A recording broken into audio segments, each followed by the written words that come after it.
Good evening and welcome to AM 1450 WBHF and the Workhorse Productions High School Football Game of the Week. Matt Santini along with Scott Singer. Tonight's game, the Cartersville Purple Hurricanes against the Pepperell Dragons. This game being played in Lindale, Georgia.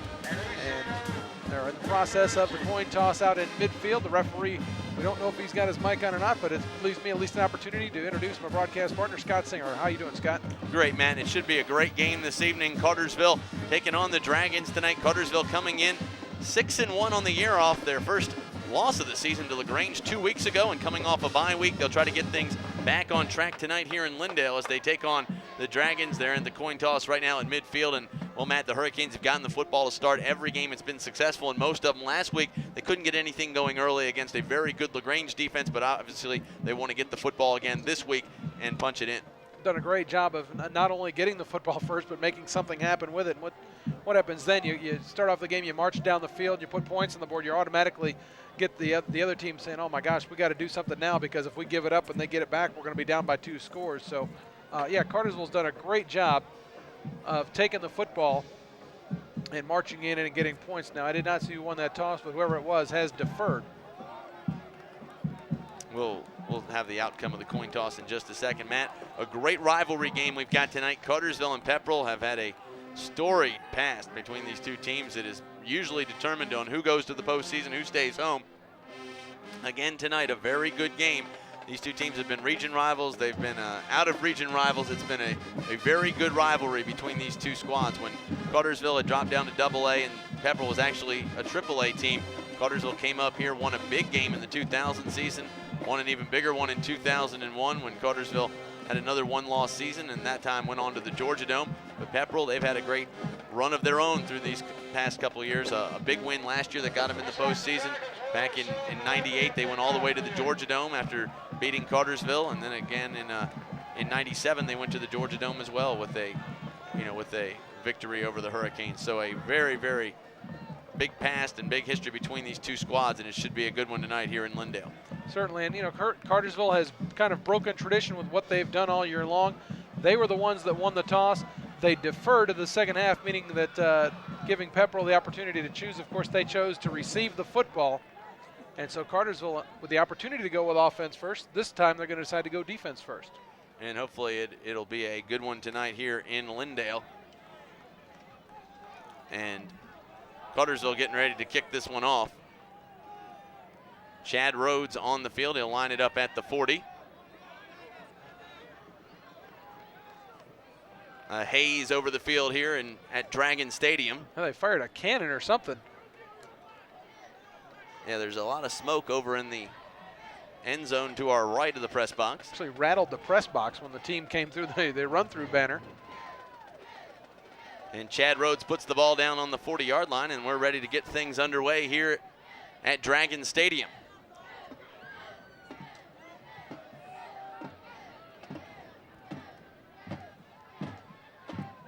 Hurricanes dressed in all white, Pepperell with black tops, white bottoms, both teams wearing gold helmets. Extended period of time with Rhodes with his arm in the air. His team is all huddled up around the 35-yard line. Then I'll spread as Rhodes gets ready to send it deep. And once again, here's Scott Singer. Thanks a lot, Matt. Well, Chad Rhodes puts it down on the 40-yard line, and we're just about ready to get things underway here from Dragon Stadium. Back deep to receive is Joel Stroop. And the kick is a short floating kick, and Stroop will field it at the 15-yard line. He's across the 20, still on his feet at the 25, breaks a tackle. He's outside at the 40. It's going to be a foot race. Stroop is across midfield, and now coming on to make the tackle at the Cartersville 40-yard line is number 3, Roman Gilliam. And boy, he was just a shoestring away from breaking that one the distance, man. Certainly was. The kick typically is pitched towards the sideline. That was deep and right down the middle. It gave the Dragons an opportunity to set up their wall. Nothing real fancy about it. Stroop just followed a wall of blockers, was able to get a little bit of daylight and broke it big. Great start for the Dragons. Well, the Dragons will bring it up to the line. They will run out of the eye. They'll run 2 wide receivers to the left side of the formation as Lovering goes under center. He's going to move his fullback in motion. This time he pitches it out to Stroop, who takes a beating. Wow. And is hit in one of the best hits I've seen this year as Terrell Johnson comes up and just welcomes him to the turf here in Lindale. Whoa, that was a shot, Matt. You mentioned it. We talked to the pregame show about Pepperell wanting to run the football straight at him at this Cartersville defense. That's the one way you neutralize speed is you run straight at them and make them play physical with you. Well, that time they tried to play physical, and Terrell Johnson made them pay for it. One of the great sophomores on this squad, and the Dragons will bring it up to the line. Out of the I formation. This time they pitch it off again to the tailback, and this time he's dropped at the 45-yard line as the Hurricane defense comes up big again. That time coming on to make the play was Brandon Houston, and the Hurricanes really showing them that they can out-hit this Pepperell team early. Maybe that was the thought process in putting the defense on the field first, was to establish the power game here tonight in Lindale. 2 plays, a net of -5. Both those carries went to Stroop. We'll see what they do on a 3rd down and 15. First possession of the game, no score. And a possession play right off the top for the Dragons after a fantastic kickoff return. Out of the I, the Hurricanes will put 6 defensive players on the line of scrimmage. They bring 9 in the box, and again they pitch it off to Stroop. The ball's on the ground. The quarterback Lovering's going to roll out. He throws to the flat, and the ball is almost intercepted. That time in and out of the hands of James Maxwell, and boy, what a defensive effort by the Hurricanes as their defensive line is in the gap faster than the football can get back into the backfield. Scott, they tried to run a flea flicker. We hand it off to the halfback, and he pitches it back to the quarterback. As you mentioned, the pressure really caused a lot of trouble with that, but Lovering had the ball and had a wide open A.J. Cunningham down the field. Fortunately, a defensive player for Cartersville was able to get a hand on the pass. Otherwise, that would have been a big gain for the Dragons. As it ends up, it's 4th down and punting time. So Brandon Lovering will kick it from his own 40-yard line.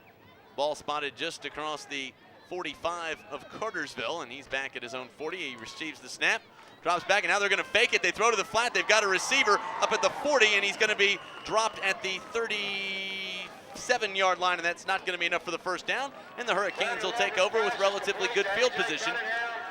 With 10:22 to go here in the opening quarter, no score from Dragon Stadium in Lindale as Cartersville takes over on their own 37-yard line. Alan Barnes will bring the play in. Antoine Sams comes off late as the Hurricanes do a good job of defensing the fake punt. That's one of those things you got to be careful with the Lynn Honeycutt team. They're going to pull out all the stops and try to make things happen. Barnes will come to the line with Knaps and Nesbitt in the backfield. I formation out of the wing T. Well, Cartersville takes over with 10:22 to go here in the opening quarter. They'll run a wing to the left side of the formation. This time they hand off to Nesbitt up the middle, who's across the 40, out to the 41-yard line. A gain of 4 on 1st down, brings up 2nd and 6 with 10:13 to go here in the opening quarter. Again, no score from Lindale, Georgia. Scott, I think this is good medicine. You talked about Pepperell being a team that's going to try to slam it right at you and play physical. Here's Cartersville off of an open week. And I think this is kind of an attitude game for them where they're going to say, okay, well, you want to play that kind of football? We're going to show you we can play this kind of football. They're going to line up in the I, some and try to slam it right back at Pepperell. Well, the Hurricanes will bring it up to the line. Alan Barnes goes under center, out of an I. He's going to send Antoine Sams in motion, and this time the ball's on the ground. The Hurricanes fall on it. Looks like they will retain the football, but a busted play at the line of scrimmage brings up 3rd and 6 with 9:36 to go here in the opening quarter. Again, no score from Lindale. A little bit of trouble on the exchange there. Nesbitt was the intended ball carrier. He was the one that ended up falling on it. Alan Barnes will now bring the Hurricanes up to the line again. After the busted play, no gain, no loss on the play, brings up 3rd and 6. The Canes will work out of an I. They'll go 2 wide receivers, 1 to each side of the formation. Tight end to the right side of the formation, and now they're going to send Sams in motion to the left side, and now they hand it off up the middle to Ramon Nesbitt, who pushes his way across the 40 out near the 44-yard line, but he's going to be about 3 yards short of the sticks, and the Hurricanes are going to be forced to punt on their first possession. A little surprised they didn't take to the air, Scott. Maybe try to set this up, play it a little bit close to the vest, but they can get A.T. Barnes on the far side. That cornerback for Pepperell probably tops out at about 5'6". If you get A.T. lined up against him and his 6'4" frame, you should be able to throw anything up in the air and have him come down with it. Well, Roman Gilliam is in to punt, Matt. He's standing back just inside his own 30-yard line. He gets the snap, and the Hurricanes will kick it away. It is a deep floating kick, and it'll be fair caught at the 27-yard line, and that's where the Dragons will take over with 8:18 to go here in the opening quarter. No score from Lindale, Georgia.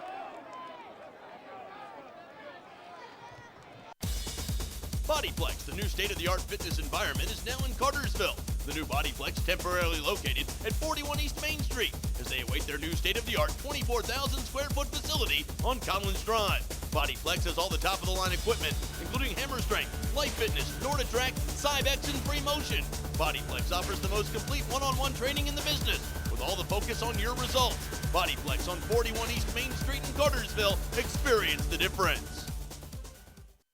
3 years ago, Century Bank opened its doors with big dreams. Today, we're helping people all over Cartersville achieve theirs. We've become a pillar of the community through hard work and attention to detail. At Century Bank, we offer the largest selection of financial tools to help large businesses and small households alike.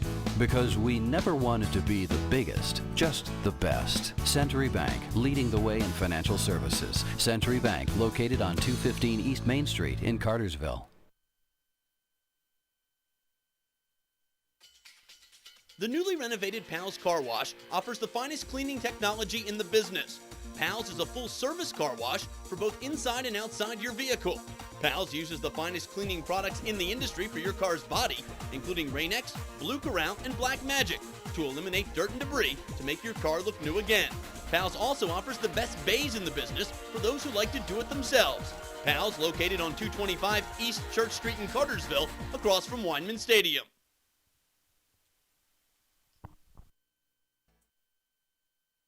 So the Dragons set for their second possession of the game. They went 3 and out. Actually, they didn't go 3 and out. They went 4 and out as they faked the punt on their first possession. Hurricane defense was up to the physical task last time. We'll see what they do now. Pepperell with much worse starting field position, back on their own 28-yard line. And here's Scott Singer to tell you what happens next. Thanks a lot, Matt. Well, the Dragons come out of the I, and they hand it off right up the middle again, and the Hurricanes hit them right at the line of scrimmage and drop them for no gain. They say the ball was on the ground, and well, the Hurricanes have taken over. They have got the... No official call yet, Scott. Yeah, it is. First down. Hurricanes get the football deep in Pepperell territory at the 27-yard line. So the defense comes up big for one play and takes over the football, and now the offense is in business just 27 yards away from where they need to be. Michael Murphy was the ball carrier. Hit right in the middle by about 3 different players, and ball gets jarred loose. Cartersville now with the ball on the Dragon 29-yard line. So Cartersville takes over after a 10-second possession deep in Pepperell territory at the Dragon 27-yard line as Alan Barnes brings them up to the line. They'll run with twins to the right side of the formation and a wing to the right side as well. One back in the backfield, that's Barrett Knaps.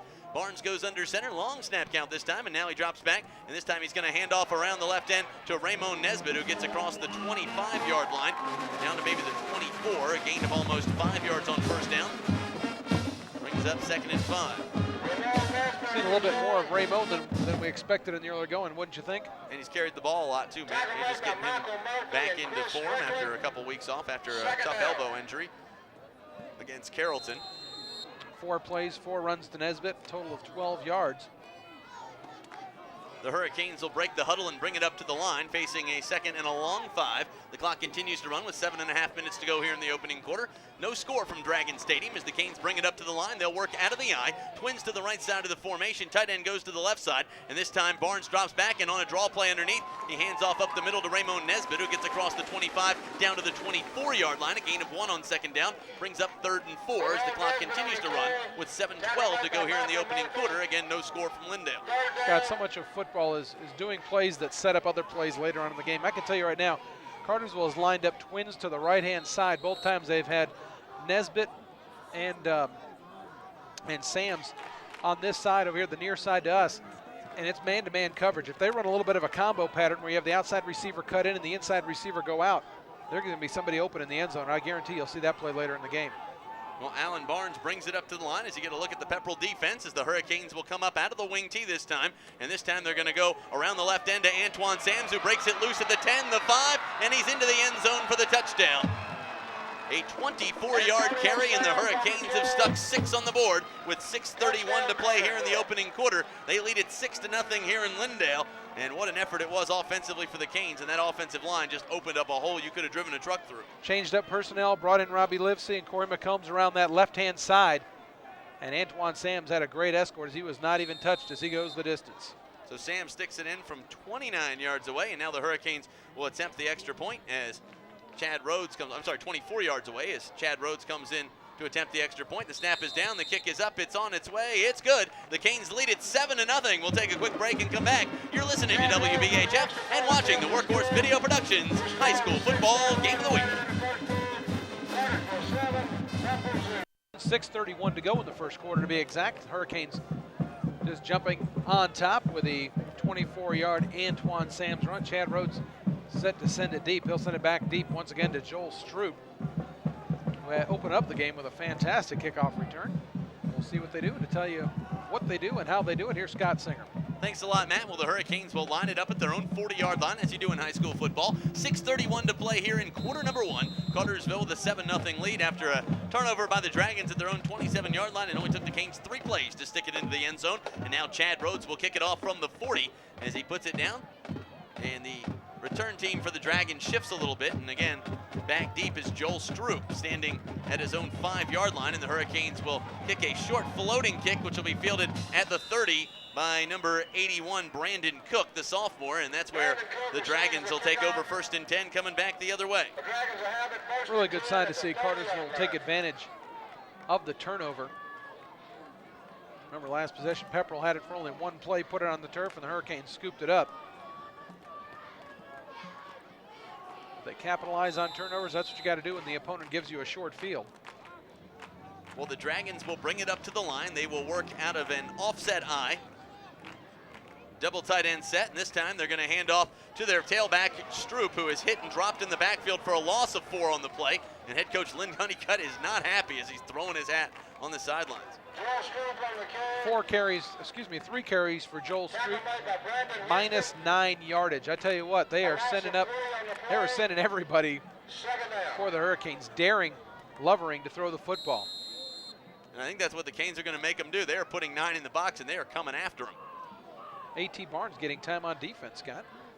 Well, the Hurricanes will bring it up to the line defensively. This time they're going to bring a slot to the left side of the formation. They're going to send him in motion as they got 2 wide receivers out there. They're going to throw it to the flat, and the ball is incomplete. That's a live ball. That could be a live football as they're going to fall on it back at the 21-yard line. A loss of a bunch on the play, and a loss of, 7 to be exact, and that's going to bring up 3rd and 20. And the Dragons just keep going in the wrong direction, man. Well, they're finding new and creative ways to go backwards, as that time they decided to throw it backwards and then fall on it for a loss of 7. Fortunate thing, you got to give credit for that play to A.J. Cunningham. It was no fault of his own. He just happened to be the lucky one to fall on the football. All right, Brandon Lovering will go under center. This time he's going to roll out to his left under some pressure. He's going to throw to the flat. He's got a receiver up at the 30, turns it up at the 33, and he's going to be knocked out of bounds at the 33-yard line. And that's going to bring up 4th down, and the Dragons will be forced to punt. So again, the Dragons are denied an opportunity for a 1st down. The clock stops with 5:07 to go here in the opening quarter, and Cartersville will go back to receive this punt. Good job of defense. They were playing a little bit of a soft zone. Terrell Johnson let the receiver catch the ball and then was able to corral him out of bounds. And now Honeycutt's mad because they've got a late player coming onto the field for punt coverage. And set to kick this one away again is Brandon Lovering back at his own 21-yard line. He gets the ball and puts his foot underneath it. It's an end-over-end kick. It will bounce and take a Pepperell roll down to the Cartersville 21-yard line. It was kind of a line drive kick, and that's where the Hurricanes will take over at their own 21 with 4:56 to play here in the opening quarter. Cartersville leading it 7-0. Cartersville with the football, Matt. They'll work from their own 21-yard line as Alan Barnes brings the play into the huddle. The Hurricanes will bring their tight end to the left side of the formation. They're going to go twins to the right side. That's Roman Gilliam and Antoine Sams. And Scott, this is the formation I've told you about. They're going to go deep on this side of the field sometime tonight, maybe be right now. Alan Barnes brings him up to the line, out of the eye. And Raymond Nesbitt under play action, doesn't get it. They throw to the flat. Wide open is Sams at the 25, turns upfield at the 30, stays on his feet to the 31, and the Hurricanes are very near a 1st down. A pickup of almost 10 yards on 1st down. We'll bring up 2nd and short if they didn't get it. Clock continues to run with 4:39 to go here. Cartersville starting this possession at their own 22-yard line. Looking to expand on their 7-0 lead. Pepperell making a substitution, checking into the game now for the Dragons is number 45, A.J. Cunningham. He replaces number 27, David Oliva, on the defensive side of the football. And now we're going to have a measurement as they'll bring the chains out. Pepperell wearing their gold helmets with the big P in the middle like they traditionally wear.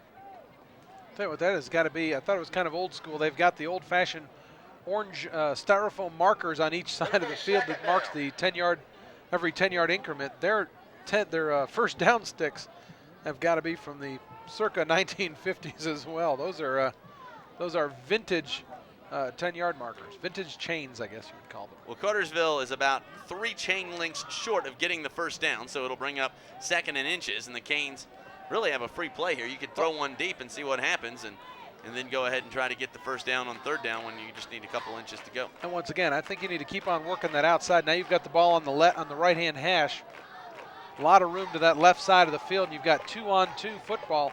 Antoine Sams and Roman Gilliam against 2 Pepperell Dragons. I'll take my chances on that side of the field any day. Twins to the left side of the formation. Now they're going to bring the tight end to the right side as Wayne Terry comes to the right side, out of the eye. 2 backs in the backfield, out of an eye. And this time they're going to pitch it off to Raymond Nesbitt around the 30. He's at the 35, stays on his feet at the 40. He's outside at midfield, and he's going to be brought down at the 45-yard line of Pepperell. A nice pickup that time for the Canes. In fact, it's 25 yards on the carry, or 24 yards on the carry, and the Hurricanes will move the chains. At the 44-yard line, it'll be 1st and 10, Cartersville. Canes leading at 7-0 with 4:13 to go here in the opening quarter. The clock is stopped momentarily while we reset the chains as the Hurricanes will bring it up to the line. Again, they will work out of the wing tee this time. Bunched in tight is the wide receiver, Roman Gilliam. Alan Barnes goes under center.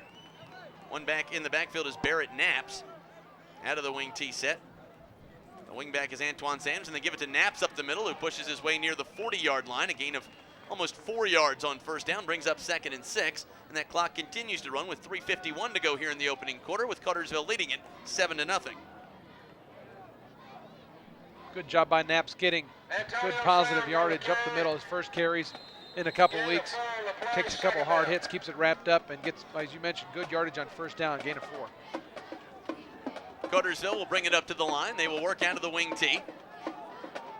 Roman Gilliam split out wide, or short wide to the right side of the formation, this time under play action, and they're running a Statue of Liberty play. They're going to throw it deep and wide open down at the 10-yard line, and a penalty flag at the end to Roman Gilliam. And what a fake that time by Alan Barnes in the backfield. Even faked out our cameraman, and what a great job that was. Faked me out. I tell you what, I thought they were running the crisscross handoffs inside. And a great sell by Alan Barnes. Takes a lot of confidence to sit there with your back to the action and have that ball tucked. I was calling that one from the monitor, Matt, and I saw him duck it. I almost thought there was a penalty on the field at the line of scrimmage. It's going to be a pass interference call down the field, which will be declined. Actually didn't see the pass interference, but Gilliam caught the ball nonetheless. And Cartersville's cooking again with a first down in goal. First down, Cartersville. Ball spotted at the Dragon 8-yard line. Well, Cartersville will bring it up to the line. They will work out of the wing tee, working, as you said, from the Dragon 8-yard line as the clock continues to run with 3:08 to go here in the first quarter. Canes at the line, and this time they're going to hand off around the left end to Antoine Sams, who ducks inside, gets down near the 5, and it'll be brought down there. Antonio Sams on the carry. Antoine Sams, or Antonio Sams as they call him here on the Brad Kalman on the tackle. on the PA system here in Lindale. Will work from the 5-yard line as the Hurricanes pick up a couple yards. 2 minutes and 39 seconds to go here in the opening quarter. 7-0 your score. Cartersville on top of this one, and the Canes are knocking on the door again as Alan Barnes will bring them up to the line. He'll work out of the wing tee this time. Antoine Sams in at the Z-back. The A this time, and now they're going to hand off up the middle to Barrett Knaps, who gets right near the original line of scrimmage, and it's going to bring up 3rd and goal. Barrett Knaps on the carry. All right, Scott, they'll bring in wholesale changes in personnel as Anthony Townsend, A.T. Barnes both check into the game. Now Townsend checks out. Now a defensive move being made as well as number 18, Brandon Lovering, checks into the game as an extra defensive back. I mentioned you got to go up top to Barnes here. He's got a distinct height advantage. Barnes split out wide to the left side of the formation in single coverage. They're going to drop back. Alan Barnes rolls out, throws toward the end zone, and wide open for the touchdown is Terrell Johnson, and the Hurricanes put another 6 on the board, and they now lead it 13-0 with 1:39 to go here in the opening quarter, and the Hurricanes are beating up the Dragons here in Lindale tonight. They lead it 13-0 as Chad Rhodes comes in to attempt the extra point. Well, it looked like the Dragons were expecting that ball to go to A.T. Barnes as well, as there was nobody around Terrell Johnson. Middle of the end zone, back portion, nobody near me. He had plenty of opportunity to look it in and tuck it in, as they say. Well, with 1:39 to go here in the opening quarter, the snap is down, the kick is up, it's on its way. It's good. The Hurricanes lead it 14-0. We'll take a quick break and come back. You're listening to WBHF, and you're watching the high school football game of the week. We'll be right back after this.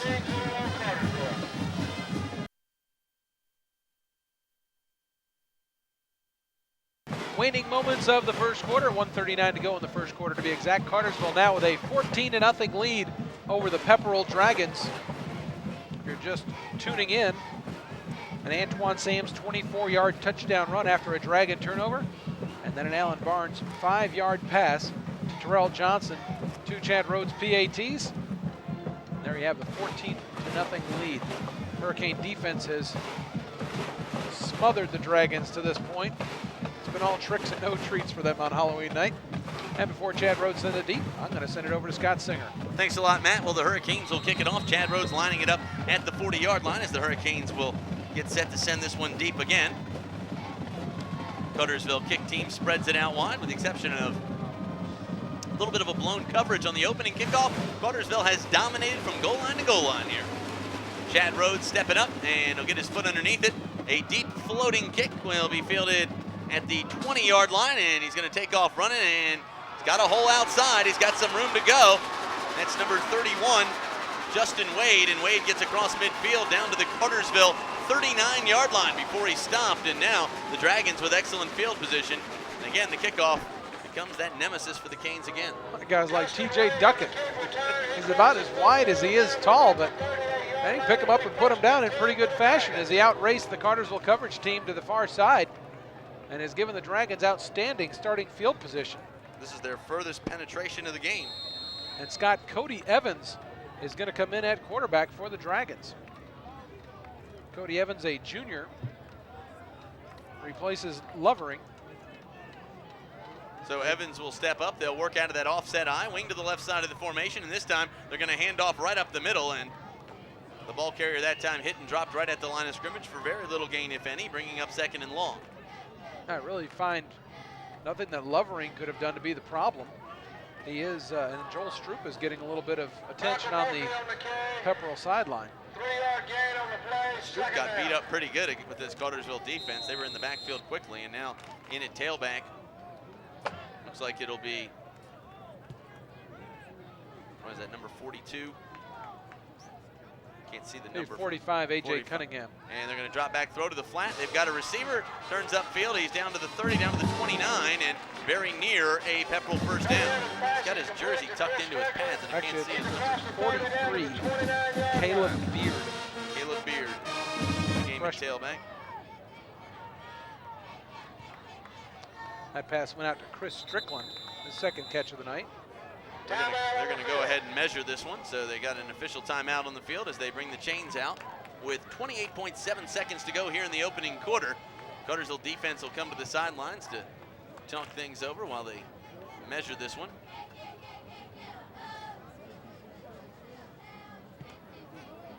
And we'll see if he's got it here, Matt. They're going to extend that chain, and I believe he's going to be about half of the football short.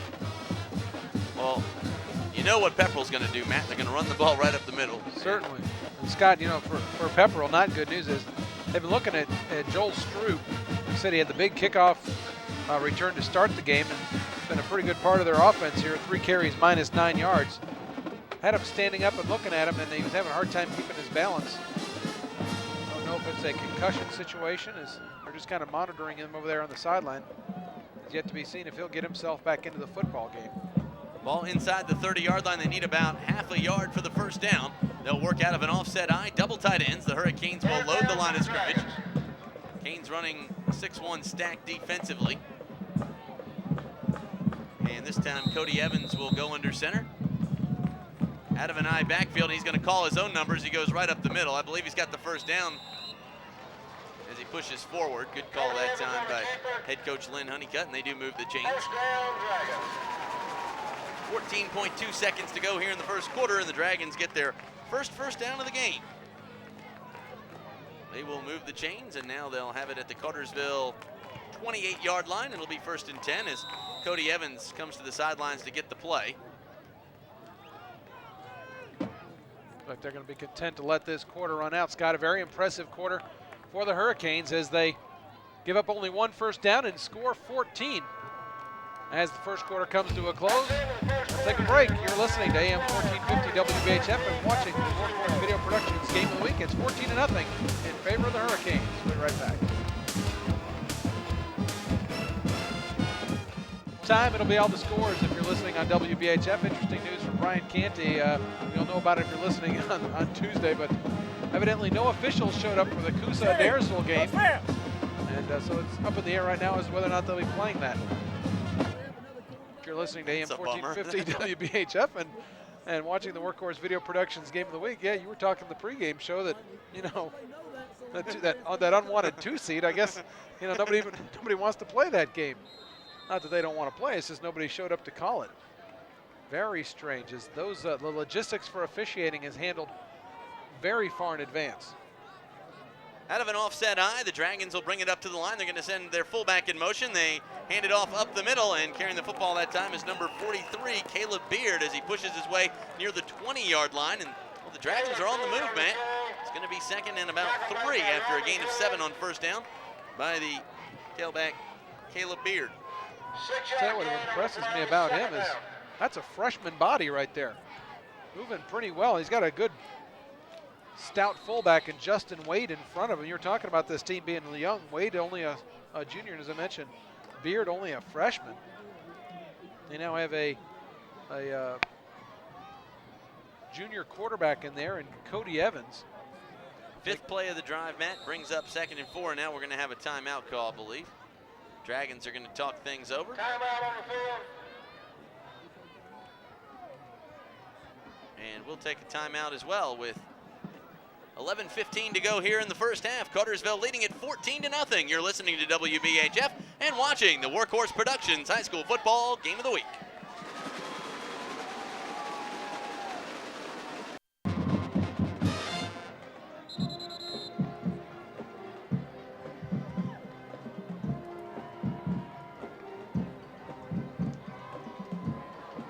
$14-0 your score as Pepperell burns their first time out of the ball game. We're early in the second quarter. Cartersville leading it by a score of 14-0. But the Dragons at home on the move got the ball spotted at the Cartersville 22-yard line. They've got a 2nd down and 4. I'll tell you what, this Coach Honeycutt's a fiery guy. I thought he was going to come in and play quarterback there for a few minutes. Well, 2nd and a long for the call as the quarterback goes under center. He's going to roll out under some pressure now, looking for the corner. He's got it at the 20, and he's going to be knocked out of bounds at the 15-yard line, and he's got the first down for the Dragons. Out of bounds at about the 17-yard line. Now, one of the loudest PA guys I've ever heard here. That's another first down for the Dragons. You hear him say another first down for the Dragons, and they're moving the chains here. 11:04 to go here in the opening half. Cartersville with a commanding 14-0 lead, but after great special teams play on the kickoff return, the Dragons are in business, and they continue to hold the football and are working the clock. This drive lasting a little over 2 minutes and 26 seconds. And they bring it up to the line. It'll be 1st and 10. They'll work from the Cartersville 17-yard line, out of the eye.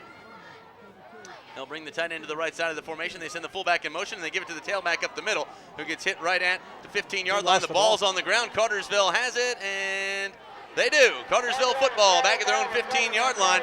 2nd turnover of the game, and Cartersville takes over. Deep in their own territory, but they'll take it. Great call for the Canes as they lead it 14-0 as they take over on their own 15-yard line.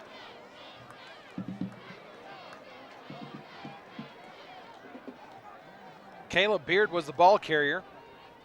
Got stuck, and Daniel Payne was the one that was able to come up with that for the Hurricanes. So The Pepperell drive thwarted. Hurricanes take over, ball on their own 16-yard line. So Cartersville takes it over with 10:49 to play here in the opening half. The Canes will bring twins to the right side of the formation and I backfield this time. They'll run the tight end to the right side as well to the wide side of the field, and they roll out, throw to the flat to Antoine Sams. He gets it to the corner, turns it up at the 25, and he's going to be brought down about the 26-yard line. A nice pickup for the Canes offensively, and they'll be very near a first down right there. We'll see where the official spot is on that far side of the field. Pass is complete to Antonio Sams.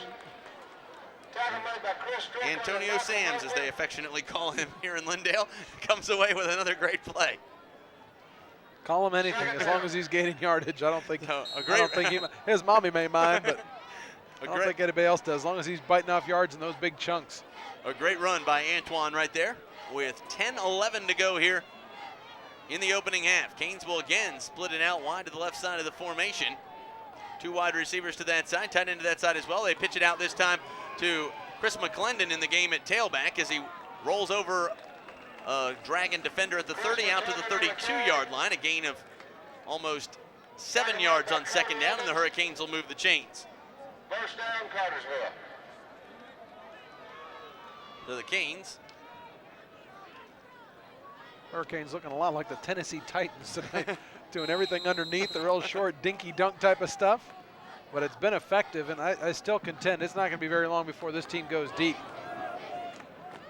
Canes could be looking for a knockout punch soon. Out of the eye. Alan Barnes will go under center. He's going to bring the tight end to the right side of the formation. Twins to the right side as well. Out of the eye. And this time they're going to pitch it off to the right side to McClendon. McClendon looking for the corner. Turns upfield at the 30. Gets out to about the 32-yard line. Made the 33.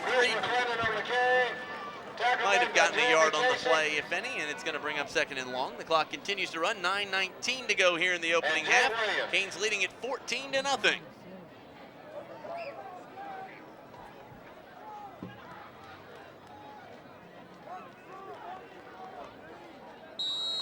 I will contend they've got A.T. Barnes on the outside, and he's got, if he goes to the far side of the field, he has got a good foot on the cornerback that plays on the opposite side. This time Alan Barnes is going to drop back, throws it deep over the top. Wide open is A.T. Barnes, but he just overthrew him at the 40. If A.T. had another step, he would have been gone for 6 that time. And the Hurricanes come to the sidelines to get the play. It'll bring up 3rd and 9. First incomplete pass of the night, and I got to tell you, A.T. turned a little bit early there. I think had he continued on his stride and not looked back a little bit earlier, that ball would have been catchable. So not a bad throw by Alan Barnes. If you're going to miss there, once again, you want to miss long into the outside. That way your receiver's the only guy that has a play on it, not either one of the defenders.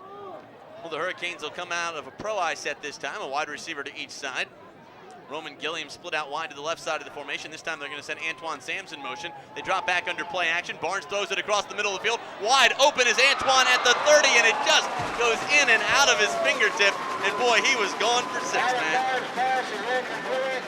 A rare miss in the open field by Antoine Sams, who's played a phenomenal game tonight. And boy, he almost had another 6 on the board. He'll probably kick himself for that one. Great throw by Barnes. Great route by Sams to get that wide open. You know, a lot of times when you get that wide open, you catch yourself a little bit on your heels, you run on your heels, and your head's going to bounce a little bit.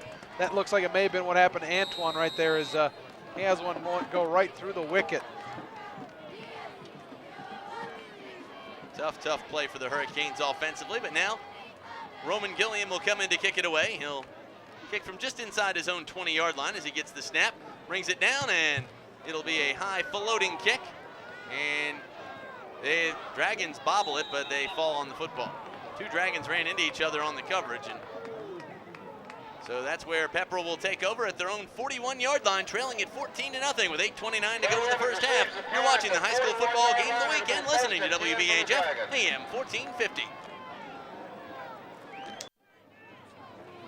Back into the game to play quarterback is Brandon Lovering. Kind of surprising in respect to the fact that Cody Evans, both possessions he was in, Pepperell did a good job of moving the football. Nonetheless, he's back in. He brings his team to the line, and tell you what happens next here, Scott.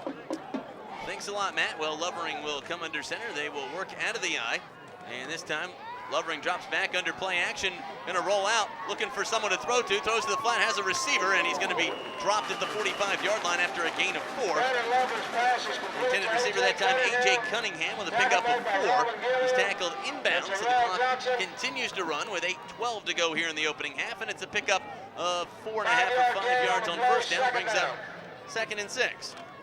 Gotta wonder why they took out Lovering. He was playing pretty well. He's now 3 of 4 for 25 yards. The fact that they weren't moving the ball, you really couldn't pin that on him. 7:49 to play here in the first half. The Dragons will work out of the eyes. Lovering goes under center, and this time he's going to hand off up the middle, and bowling his way for a couple yards that time was Caleb Beard as he gets near the midfield stripe. Going to be brought down just shy of it at the 49-yard line. A gain of about 3 on second down brings up 3rd and about 3. 3-yard gain on the play.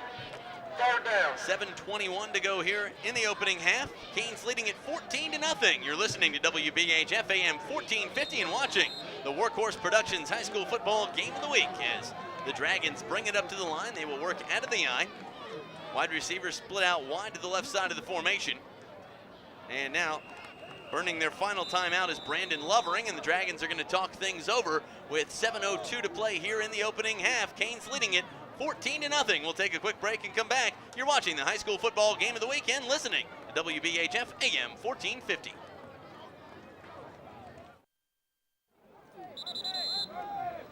Show that was voted the best locally produced radio show in the state returns on Monday as Sam Irwin's back from vacation. 5:30 to 9 on AM 1450 WBHF. I'm happy Sam will be back. I'll be able to get a little bit of extra sleep next week. 14-0 your score. Ball spotted near the midfield stripes, second quarter. Pepperell with the ball and coming to the line. And Scott, why don't you take it from here? Thanks a lot, Matt. Well, Brandon Lovering back in the game at quarterback. And they'll again work out of the eye. This time they hand off right up the middle, and looking for the corner that time was the ball carrier number 31, Justin Wade. And he's dropped just short of the first down sticks. And now the Dragons have to make a decision. Do they go for it? And they're going to bring the punt team on the field. And again, they did fake a punt earlier in this game. Let's see if they do it again now. They're not going to be careful of the long count. Remember, Lovering is the punter as well as the starting quarterback. Terrell Johnson and Roman Gilliam are back deep. I like seeing 2 back there to receive a punt, so you can't really kick it away from them. Plus, I love the fake when they return it. Lovering gets the football and gets it underway. It'll be a line drive kick fielded by Roman Gilliam at the 17-yard line. He had to dive for it, and that's where the Hurricanes will take over 1st and 10, coming back the other way with 6:18 to play here in the opening half. Cartersville leading it 14-0.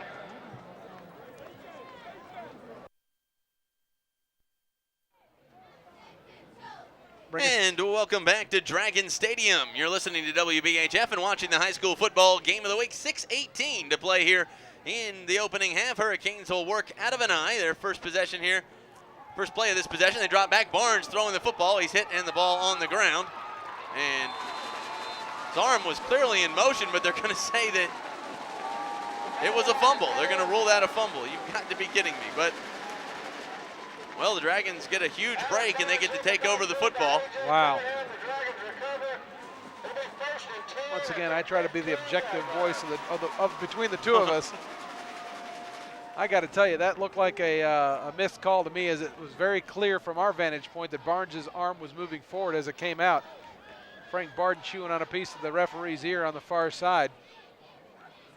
And now the Dragons will get the football deep in Cartersville territory at the 15-yard line. They will work out of a power eye this time, something we haven't seen yet all night, but is traditional here for the Dragons offense. And this time Lovering goes under center, and they hand off up the middle. Great run up the middle this time, down to the 10-yard line goes number 43, Caleb Beard.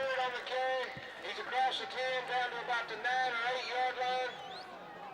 Pepperell starting this drive on the Cartersville 16-yard line, and a pickup of 7 on first down brings up 2nd and 3.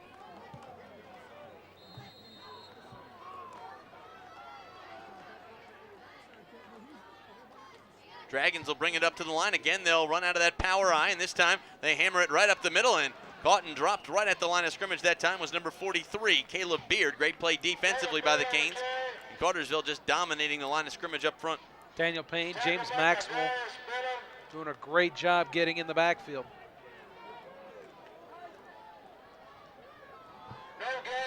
Cartersville has had an opportunity to take that knockout punch. They've had the Dragons in the corner all night long, and well, now the Dragons are out in the middle of the ring. And knocking on the door on the other end. Just inside the 10-yard line, we'll call it the 9. They face 3rd and 3 as they bring it up to the line. Huge play defensively for the Canes. Again, the Dragons will run out of that power eye, offset to the left side of the formation, tight end to the right side, and now they're going to hand off right up the middle, and they'll hammer it down to the 5-yard line, and I believe they've got the first down. And it looks like the Dragons will face a 1st and goal here. We'll see where the official spot is, but I believe they've got the first down, Matt. Yeah, he's got it by about a half-yard. They're not even going to have to measure for this. Good, tough running by the freshman, Caleb Beard. Now 6 carries, 22 yards. He did not start this game, but he's kind of come in and given them a real spark as Joel Stroop, the guy who got all the carries early, remains on the Pepperell bench. Brandon Lovering will go under center. This time he hands off right up the middle, and again, they'll push it right up the right side, and they're knocking on the door. Dragons very near the goal line. They got a gift here after a really blown call by the officials here in Lindale.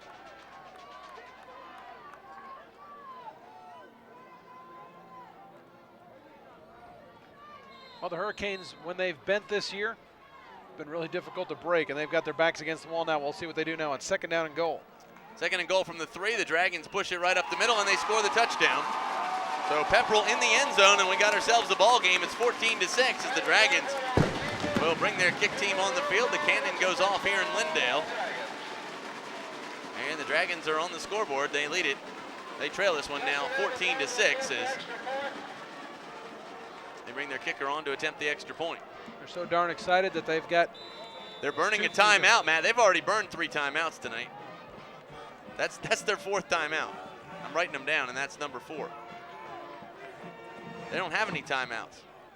Well, Scott, when you said that was their last time, I only had them I had that as their 2nd one. Their quarterback Cody Evans had called one.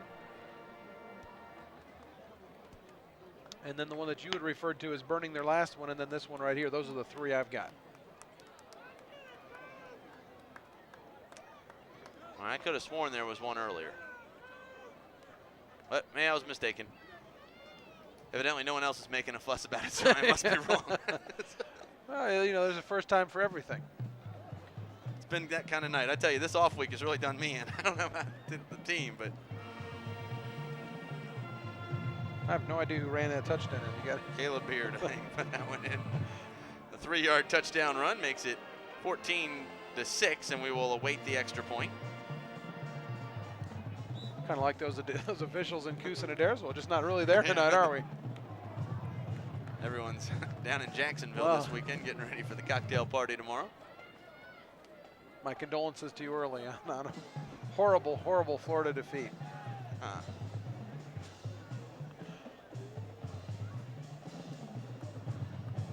Bulldogs win tomorrow, they're for real because they'll be doing it without any players.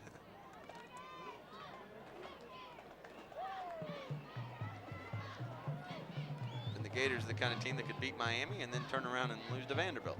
Snap is down, the kick is up on the extra point, and it's no good, wide right. So the Hurricanes hold on the extra point. That makes it 14-6, and we'll take a quick break and come back with the kickoff. You're listening to WBHF and watching the high school football game of the week. 14-6 your score, what could be a very critical missed extra point by the Dragons. Lets the Hurricanes maintain an 8-point lead, 14-6 the score, 3:55 to go in the first half. Dragons a little bit slow getting lined up for the kickoff. What's happening up in Adairsville is that the referees did not show up for the game. I've been informed by Brian Canty back in the studios at WBHF that they are pulling one referee from a number of games that are in the area, calling them up to Adairsville, and they hope to get that game started in about 10 or 15 minutes. I hope they pull one from here. They just gave a gift away to the Pepperell Dragons. Alan Barnes clearly with his arm in motion. I don't think we get to pick which one goes. The one that made that call should be on his way out. Justin Evans lines it up at the 40-yard line, and he's about ready to kick this one away. Looks like they're lining up for an onside kick. Evans with the football, and now he's going to kick a little side kick down the line to the 25-yard line. It's fielded by Brandon Houston. Houston running like a deer out in the open field is across the 40, the 45, out to the 47-yard line. And whoa, he had some wheels out there, Matt. Say Houston did not have a problem. Got some good blocks by Antoine Sams and James Maxwell. He gives the Hurricanes great starting field position up at their own 48-yard line. The Hurricanes look to put more points on the board. You look back, what could have been a 21-0 game, and now it's 14-6. You hope that doesn't come back to haunt you. Well, the Hurricanes will bring it up to the line. Alan Barnes will go under center. Two wide receivers split out wide to the left side of the formation. Tight end to the right side. They'll bring a slot to the left side as well. And the Hurricanes will drop back. This time they hand off up the middle, and pushing it forward that time is Barrett Knaps near the midfield stripe. A gain of maybe 2 or 3 on first down. Brings up second and a long 7 as the clock continues to run with 3.5 minutes to play here in quarter number 2. Canes leading it 14-6. Now, we don't have the heights and weights on these Cartersville guys. I can assure you that Barrett Knaps isn't one of the bigger guys on the football field. It's always amazing to me how much of a beating he takes, and he always seems to end up falling forward. Some guys just have that ability, and Barrett's one of them. Very tough kid right there, and they line up. Hurricanes working out of the eye. Twins to the right side of the formation as Barnes will go under center.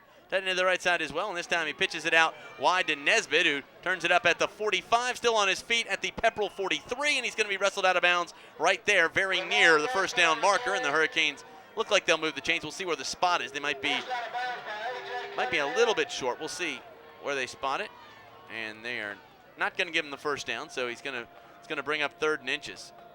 Got a good block that time by Barrett Knaps. We'll give him an extra couple in there, but as you mentioned, it's got 3rd and inches. They're not even going to measure that. Looks like it's right on the mark, but they'll bring him up to the line. Alan Barnes will go under center. Wing to the left side, and this time Barnes keeps it himself right up the line, and he dives forward for the first down. Almost got hit in the backfield that time. Michael Murphy came up to make a great play defensively. But the Hurricanes get it done anyway, and they move the chains. 2:15 to go here in the opening in the opening half. Canes still all 3 timeouts in their pocket. Pepperell now I know has none. I thought they've used 4, but I guess if you say that every wrong. time, you'll eventually be right. Exactly. 2 wide receivers split out wide to the right side of the formation. A.T. Barnes and Antoine Sams. High backfield for the Canes. Barrett Knaps along with Raymond Nesbitt, and this time they're going to run the option down the line. And this time the quarterback keeps it right up the middle. He's at the 30, stays on his feet at the 25, breaks loose at the 20, still on his feet at the 15, down to the 14-yard line, and an excellent run that time by the quarterback, Alan Barnes, and the Hurricanes are moving the chains again. 26-yard carry for Alan Barnes. Remember, Cartersville gets the football to start half number 2, so a score here would be very important. 1:49 to go here. He took a shot towards the end of that. Barnes definitely favoring his left ankle as he comes back to the huddle. Alan Barnes will bring him up to the line. Limping a little bit. Don't like to see that. Now that he's going to call timeout. Timeout on the field.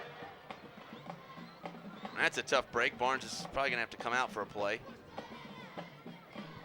Doesn't look like he's going to, though, and they're going to take a break, so we will as well. You're listening to WBHF and watching the high school football game of the week with 1:30 to play here in half number 1. The Canes lead it 14-6. We'll be right back after this.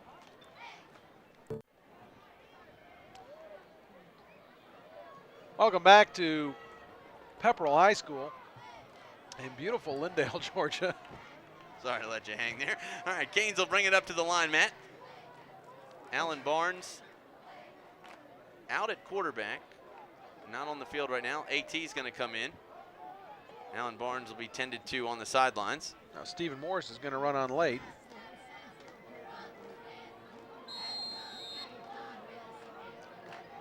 So AT will come out of the shotgun. 4 wide receivers.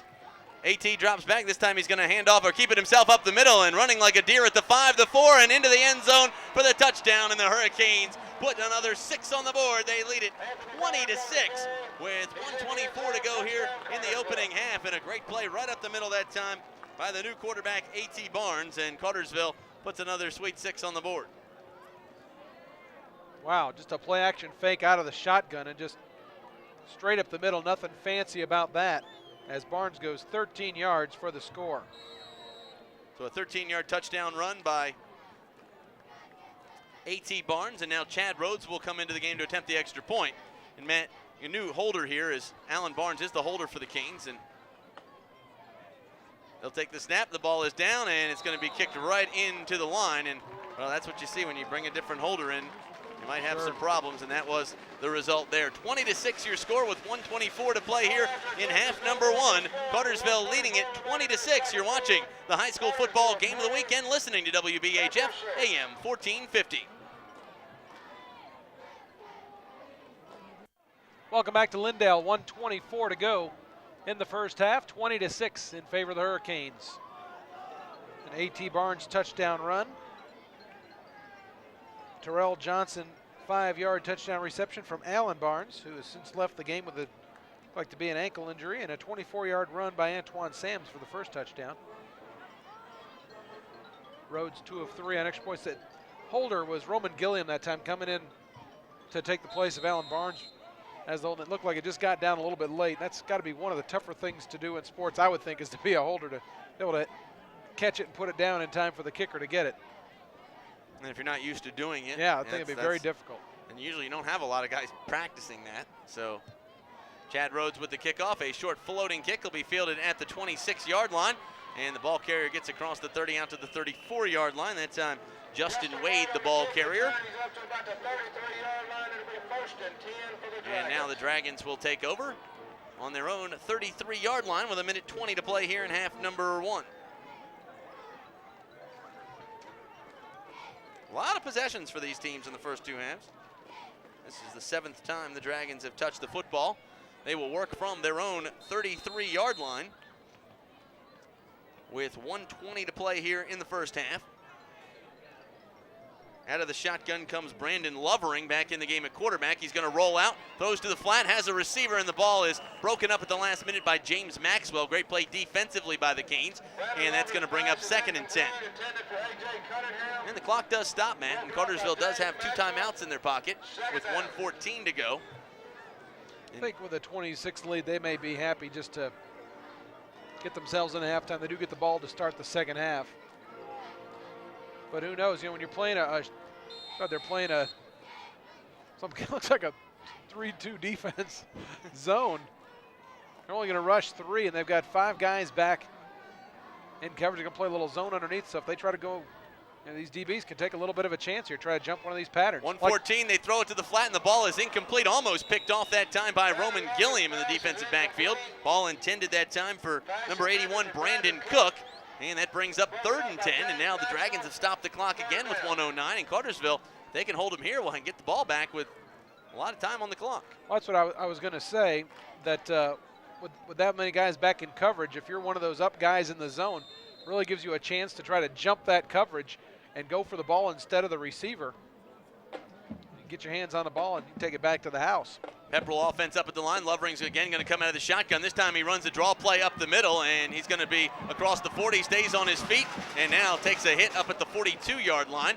And he might not have gotten the first down, Matt. He looked like he reversed his field a little bit and had the first down, and then reversed his field, and he may not have gotten it. He got a very favorable spot. He would have had the first down easy had he just cut up field. Instead, he tried to stretch it to the outside to make something happen, and James Maxwell, like you said, really put a good lick on him. That was a terrible spot. As I said, it looked like they gave him a very good spot. Not only that, but they blew the whistle to measure it very quickly, saving critical seconds at this point of the half. Terrible play by the referees that time. He was dropped back at the 42-yard line. They've got that ball up at the 44. When you reverse your field, you lose forward progress. I've seen 2 really blown calls today, and they both gone against Cartersville. This is another one. And he's got the first down easily now. You put that ball back where it should be, Matt. It's 4th and 2. 55 seconds to go here in the first half, and now the Dragons on the move.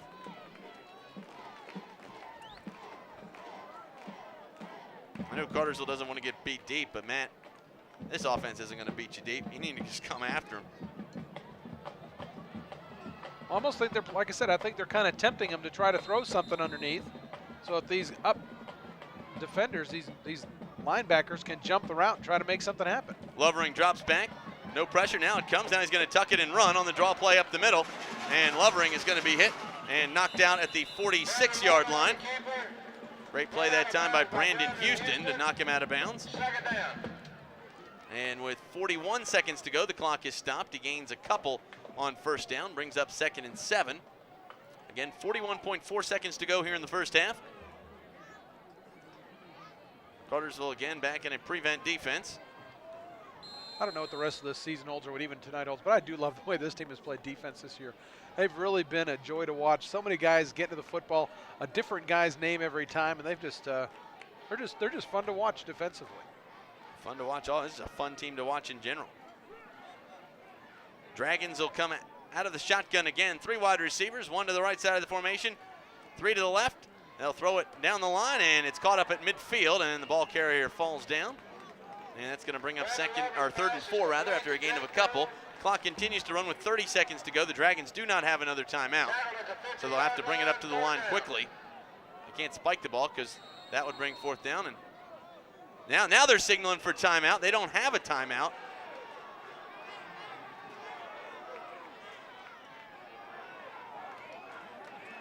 They don't have any timeouts. But Coach Honeycutt is screaming on the sideline for one. They don't have one. Now they're going to drop back under some play action and roll out. Quarterback Lovering's going to throw it to the flat, and the ball is incomplete. Oh, Scott, but now you got a late hit call. Late hit that time is going to go against Devin Evans. That's going to be 15 yards from the spot of the foul and give the Dragons an automatic first down. But it's not going to matter. There's only 0.8 seconds left on the clock. Yeah, but Scott, you move it up 15 yards, you got a chance for a long field goal. Penalty goes against the Hurricanes. I know that their kicker missed the extra point, but he had plenty of leg on it. Does it go from the line of scrimmage or the spot of the foul? Go from the line of scrimmage. Does it not? I guess it goes to the end of the play. So yeah, they'll mark it off from the line of scrimmage because it was an incomplete pass. Sure. So it'll bring them up to the 40. That's not. Well, you know, if nothing else, it gives you an opportunity now, if you're Lovering, that you can throw the ball into the end zone.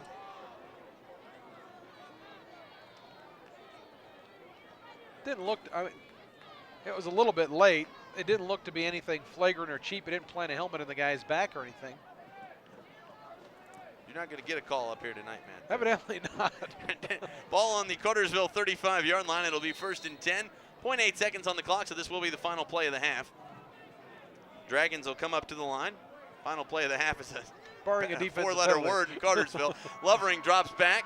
The horn goes off. He throws this one into the end zone, and the Hurricanes will intercept it. And bringing it out of the end zone is Roman Gilliam. He's got some room to run. He's got an escort up the field. And the Hurricanes will turn the corner. He's got one man to beat at midfield, stays on his feet, spins off one tackler, and they're going to rule him out of bounds. And that'll do it to end the first half. And boy, that would have been awesome if he brought that one back. But with the end of 2 quarters of play, it's Cartersville 20, Pepperell 6. We'll take a quick break. You're watching the high school football game of the weekend, listening to WBHF AM 1450. We'll be right back after this.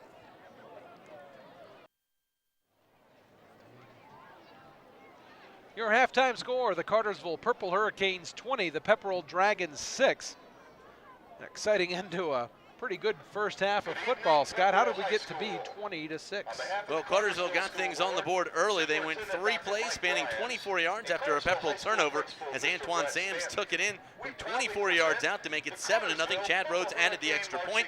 Then with 1:39 to play in the first quarter, Alan Barnes hooks up with Terrell Johnson on a touchdown pass, spanning an 8-play, 78-yard drive. That made it 14-0 with the Chad Rhodes extra point. Then Pepperell took over the ball on a questionable call. Caleb Beard then scored on a 3-yard touchdown run, making it 14-6. They missed the PAT. And then A.T. Barnes coming in for the injured Alan Barnes, runs it right up the middle for 13 yards, making it 20-6. And that's our scoring in the first half. One major question mark, what is the injury to Alan Barnes? Hopefully we'll have some report from the sideline to find out the situation there. Well, statistically, Scott, in the first half, we got some numbers for you right off the bat here. For Pepperell, Brandon Lovering is 4 of 9 for 29 yards. He did have the one interception right there at the end. Cody Evans, when he played, he was 1 of 1 for 10 yards. Total of 39 through the air. On the ground, Cody Evans was 5 yards on 2 carries. Brandon Lovering, 15 carries on 2 carries, 15 yards on 2 carries. Joel Stroop, -9 on 3 carries. Michael Murphy, 1 carry for 1 yard. A.J. Cunningham with 1 carry for -7. Caleb Beard, the one doing the work, 8 carries for a total of 27 yards. He did have the touchdown run. 39 through the air, 32 on the ground, a total of 71 yards for the Dragons. For the Hurricanes, Alan Barnes, 4 of 6 through the air for 56 yards. Had the 5-yard touchdown pass to Terrell Johnson. He had 29 yards on 2 carries on the ground before leaving with an injury. Well, like I said, Scott will give you updated on that. Ramo Nesbitt, welcome back to the lineup, young man. 7 carries, 44 yards. Barrett Knaps, 2 carries, 6 yards. Antoine Sams, 2 carries, 27 yards, one of which a 24-yard touchdown run. Chris McClendon, 8 yards on 2 carries. And A.T. Barnes, 1 carry for 13 yards. That was a touchdown run. 56 through the air, 127 on the ground, a total of 183 for the Hurricanes. 183 to 71 in total yards, 20 to 6 in favor of the Hurricanes on the scoreboard. For our radio folks, we'll send you back to the studios with Brian Canty. Who knows, we may just go over to Adairsville after this and do that game. Why not? They're just getting cranked up over there. All the other scores, plus a whole lot more, may let you listen to a little bit of John Barry. That concert going on tomorrow night at the Grand Theater. A few tickets left for that. You can call 607-3686 to get your tickets. Now back to the studios for Brian Canty. We'll be back with the second half. Those of you watching the TV game, well, we'll see you in the second half. We'll have the halftime show for you, brought to you by the Cartersville Medical Center and Arco Ideas and Designs. It's all coming up next.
Section spices it up with a tune by Hank Williams arranged by our own Deanna Marshall. It's Jambalaya.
Number for tonight reminds us of the magnolias in bloom and the Creole tunes along the lazy Mississippi. It's Pete Fountain's great. Do you know what it means to miss New Orleans?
Leslie. Join the band down on Bourbon Street as our majorettes light up the night. Come on, sing along with us in that ode to that sweet little Liza Jane.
Cartersville with a commanding 20-6 lead, but obviously maybe not that happy with the way things went here in quarter number 1 and 2, but hopefully they'll get things back on track here in the third quarter, and we're about ready to kick this one off.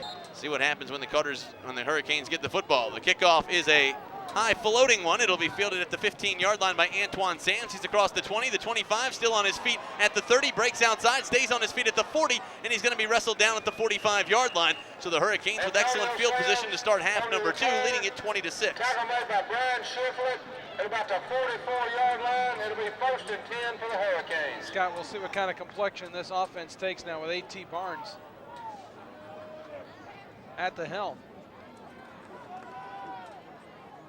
Gives you a different component, bigger run threat, bigger body to have to tackle if he does decide to run the football. But don't overlook the fact that this guy can throw the football as well. Well, A.T. will bring it up to the line. He'll run one wide receiver to the right side of the formation, out of the wing T. A.T. goes under center. This time he's going to drop back. He hands off to Antoine Sams around the left end, and Sams is outside at the 40, still on his feet at the 35, cuts up, splits one would-be tackler. He's at the 20. It's going to be a foot race at the 10, the 5. Sams puts on the Jets. Touchdown, Cartersville, and the Hurricanes are in the end zone.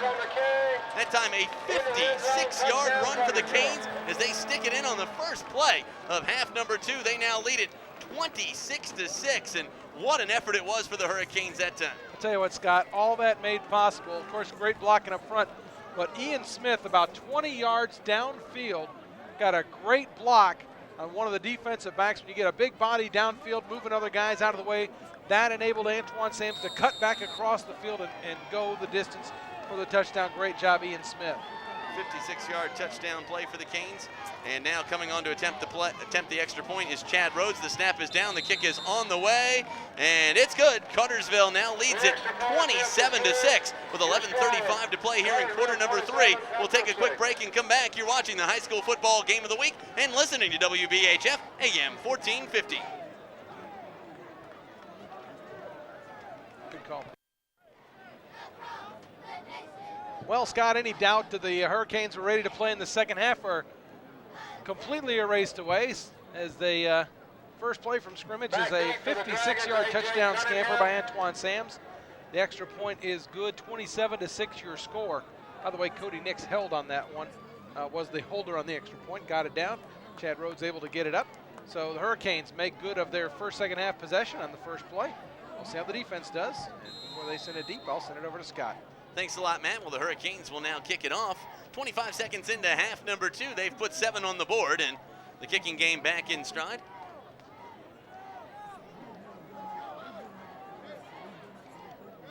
Cartersville set to kick this one off. Chad Rhodes puts it on the 40-yard line with 11:35 to go, and it is a floating kick. It'll go end over end. It'll be fielded at the 26-yard line, and this time carrying the football was number 31, Justin Wade, and he's dropped at the 30 after a 4-yard return.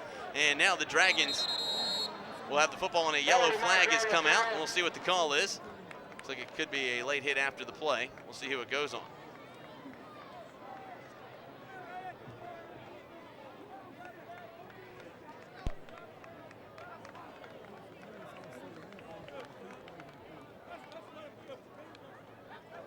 Going to be dead ball, personal foul against Pepperell. So a late hit on the Dragons.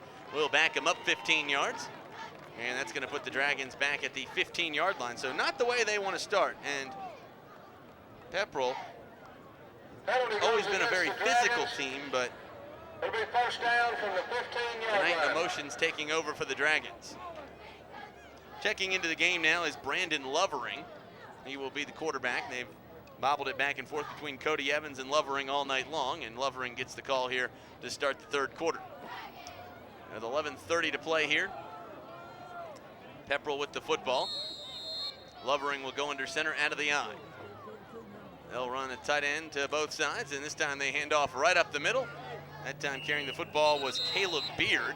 Gains a couple, and that's going to bring up second and long. Clock continuing to run with 11:18 to play here in the third quarter. Cartersville leading this game 27-6. Second down. Cody Nixon to hold for the Hurricanes' last extra point. And I don't think they had a backup holder at the time when Alan Barnes went down. Well, it's like you said, it's just one of those things that it really should, if you've got a quarterback that's your holder, because you have the event of an injury. A lot of times, even in the NFL, you'll see the punter, be the holder because, well, what are the chances of him getting smacked around real good? But good job by Cody Nix to come in and do that. I don't know if he practiced that in halftime or if they have him set up to do that in practice. Power eye, and now they shift out of it, and they pitch it out to Wade as he gets around the right end. And a short gain that time for the Dragons. We'll bring up third and about 7 now for Pepperell, back deep in their own territory. Caleb Beard on the carry.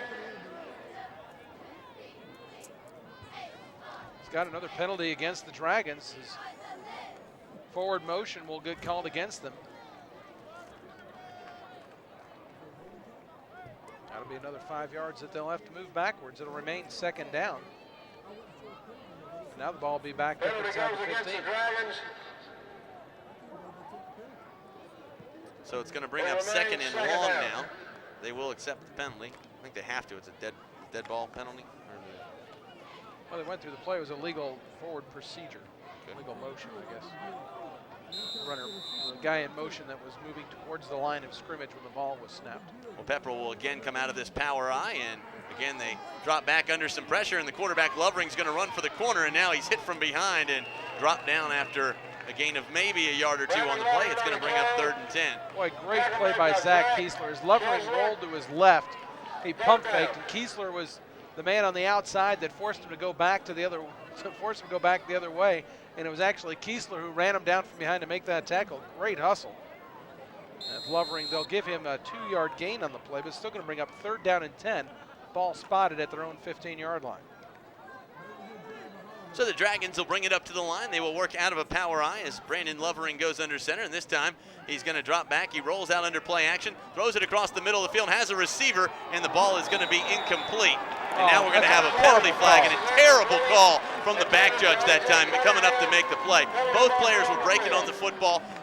Actually, on the play that time, Ranley Ledbetter had excellent position on the football. He had had the receiver blocked out and really had a great break on the football, and no way that should have been pass interference. Scott, and I'm going to say it again.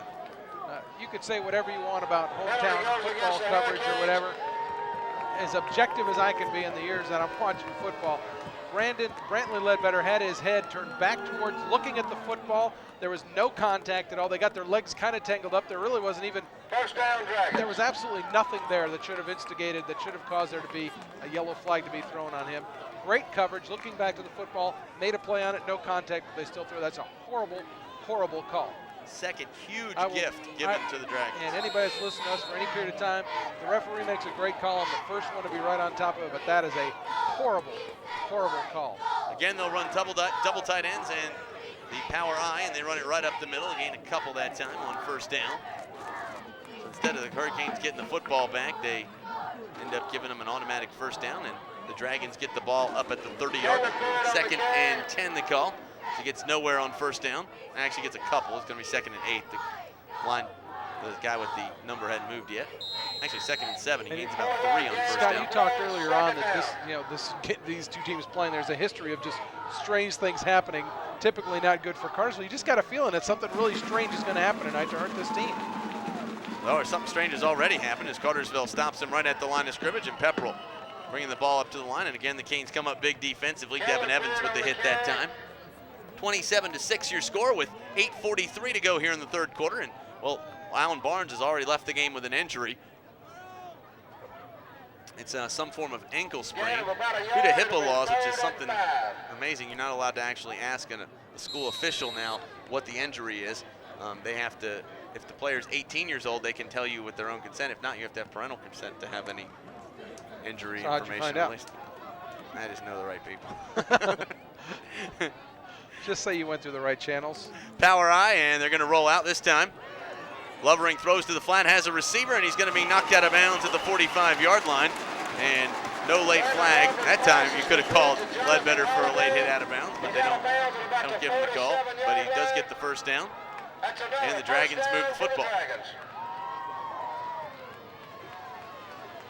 That time they threw to number 85, Jonathan Holliday. Big tight end. Kidding.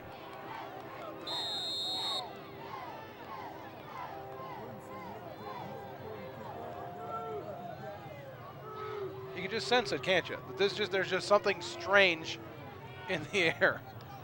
8:07 to play here in the third quarter. The clock is stopped as the play went out of bounds, and the Dragons will bring it up to the line. We're whining. The Hurricanes are up by a good bit, but they'll work out of that power I, and again, they run up the middle this time. And the tailback, Caleb Beard, is hit and dropped for a loss that time on the play. Great defensive effort again by the Canes. boy, Wayne Terry came shooting right through there, usually at the tight end position, getting some time on the D line there. Got great penetration, made the tackle. A loss on the play, second down. First time tonight that Caleb Beard has been tackled for a loss, Scott. 7:42 to go, third quarter. Cartersville up 27-6. Well, it's a 21-point lead, but still, it's just kind of an eerie, strange feeling. Maybe it's the holiday, maybe it's the Halloween night syndrome.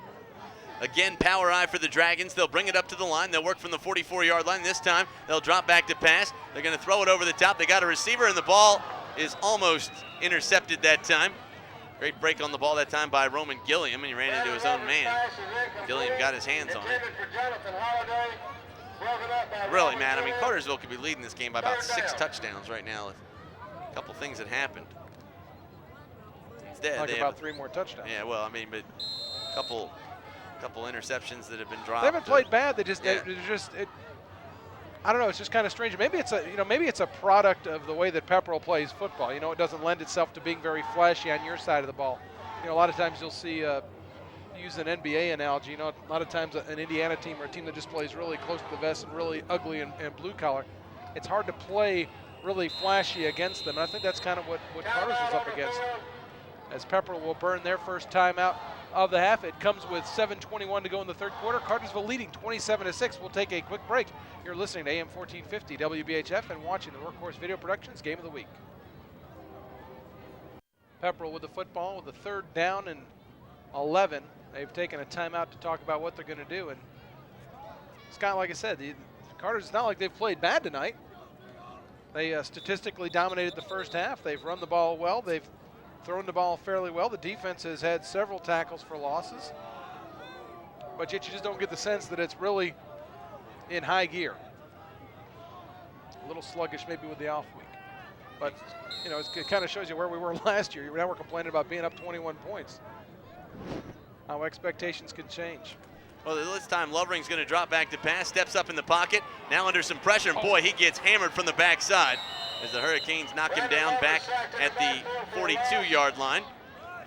Zach Kiesler gets up after the hit. Boy, Kiesler is just a man in there in the middle, and that's going to force the Dragons to punt. So now, barring no penalties or turnovers, the Canes will get the ball back as Roman Gilliam goes back to receive this punt. I'm surprised I didn't get flagged for tackling on that play.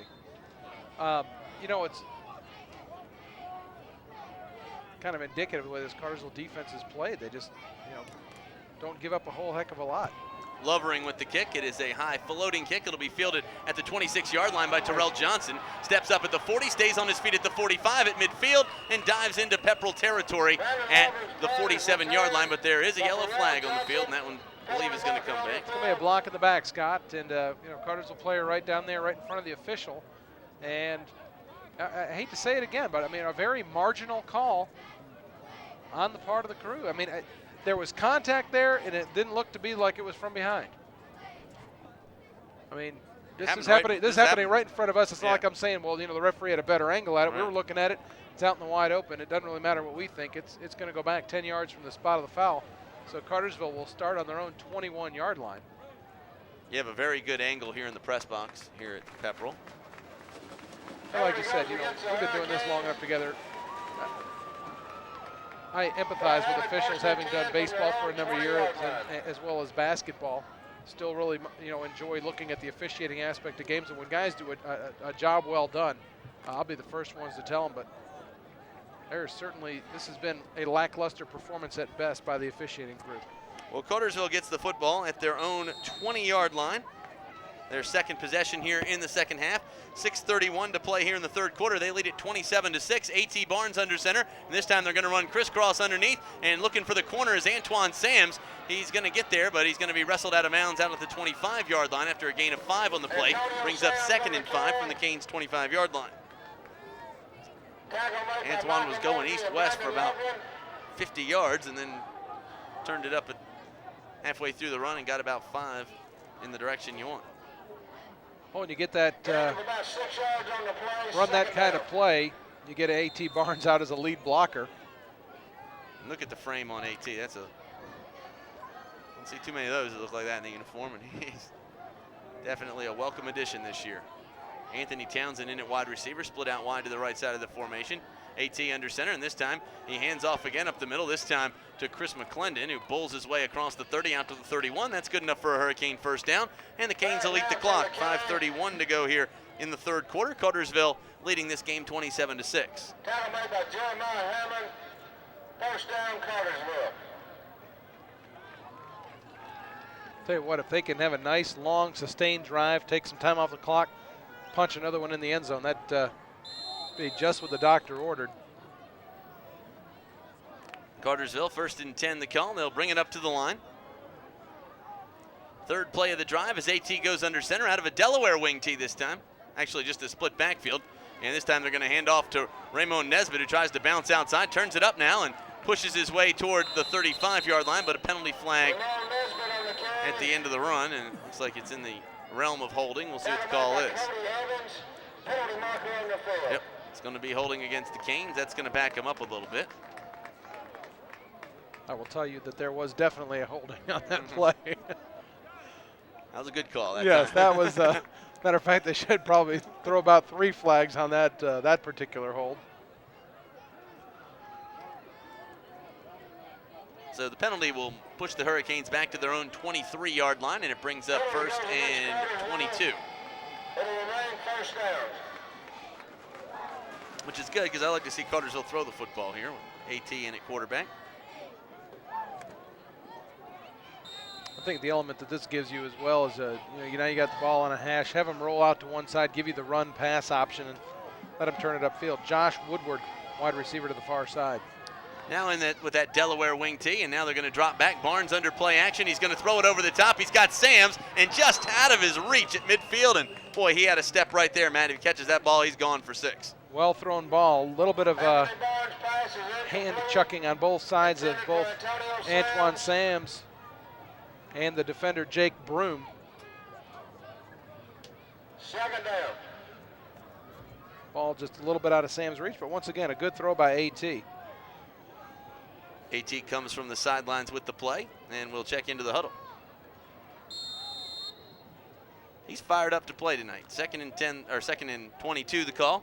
Well, it's what you need. You know, you got your main guy down. You need somebody to step up and take that leadership role. Looks like AT taking this to heart, wanting to lead this team into the end zone.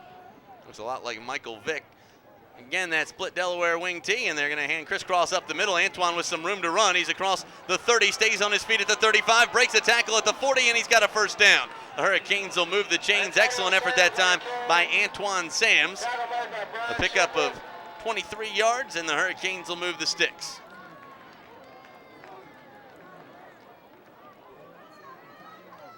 Canes will bring it up to the line, working from the 42-yard line as the play clock starts. Antoine Sams tonight, 5 carries, 101 yards, an average of 20 yards a carry, a little over 20 yards a carry. 4:47 to go here in the third quarter. Canes leading at 27-6, looking to put this one to bed with a big drive right here. They'll run with a wing to the right side of the formation. 2 wide receivers tight end to the left side, and this time Barnes is going to run it himself right up the middle as he bulls his way across the 45 out to the 47. A pickup of 5 yards on first down, brings up 2nd and 5. And hey, looked like it might have been a little busted play, but he makes 5 yards out of it. And I think that's what I was a little trouble with the exchange. You're going to have that with a new center in there, and instead of trying to force that handoff and risk the fumble, he tucks it in and makes something happen with it. Now, all things considered, I think Coach Barden on the far side is probably going to say, AT, let's gear this back a little bit. Let's not have you taking any, really serious shots and getting you injured. Of course, another luxury of this team is you got a couple guys behind him that could, if pressed in action, could do a fairly good job.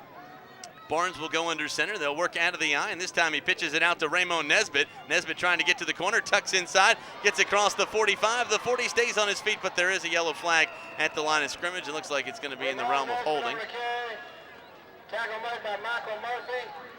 We'll see what the call is. I think that one's coming back. It's going to be a hold against the Canes. Penalty marker on the field, holding against the Hurricanes.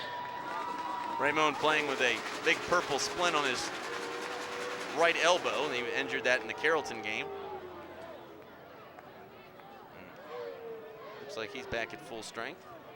Of course, you don't need your elbow when you're in the open field. There's nobody better. A couple water bugs out there, and Raymond and Antoine, or Antonio as they like to call him here in Pepperell. So it brings up 2nd and looks like about 18 yards. The Canes need the 48-yard line of Pepperell for the first down. And this time, AT drops back under some pressure, ducks behind one tackler, steps up and dives across the 35 out near the 38-yard line, a gain of maybe 4 on 2nd down, and now it's going to bring up 3rd and about 13. Got pressure early, but still trying to be a little more patient and try to keep those eyes looking downfield. Be so anxious to tuck it under and run. 3-yard gain on the play, 3rd down. 3rd down and 13. Hurricanes up 27-6 with 2:51 to go in the third quarter. The good thing about this drive, they have taken a good bit of time off the clock, shortened this football game. Alan Barnes, if you're just tuning in, left towards the end of the first half with what appeared to be an ankle injury, will not return. Out of the shotgun goes A.T. Barnes. He's going to drop back. He's got some time. Sets up the draw play, and the ball is incomplete. And boy, did the Hurricanes come away with a break that time. Number 59, Dustin Winters, looked like he had intercepted the football. The draw play was set up, and A.T. just didn't get enough air under the football. And now tried to set up the middle screen to Raymond Nesbitt. And number 59, as you mentioned, Dustin Winters on senior night. He is a senior. Showing you exactly why he's playing line and not one of the receiver positions. Looked like he had 2 pieces of cardboard hanging from his wrists and trying to catch that football. Well, Roman Gilliam will now punt this one away, standing back at his own 25-yard line.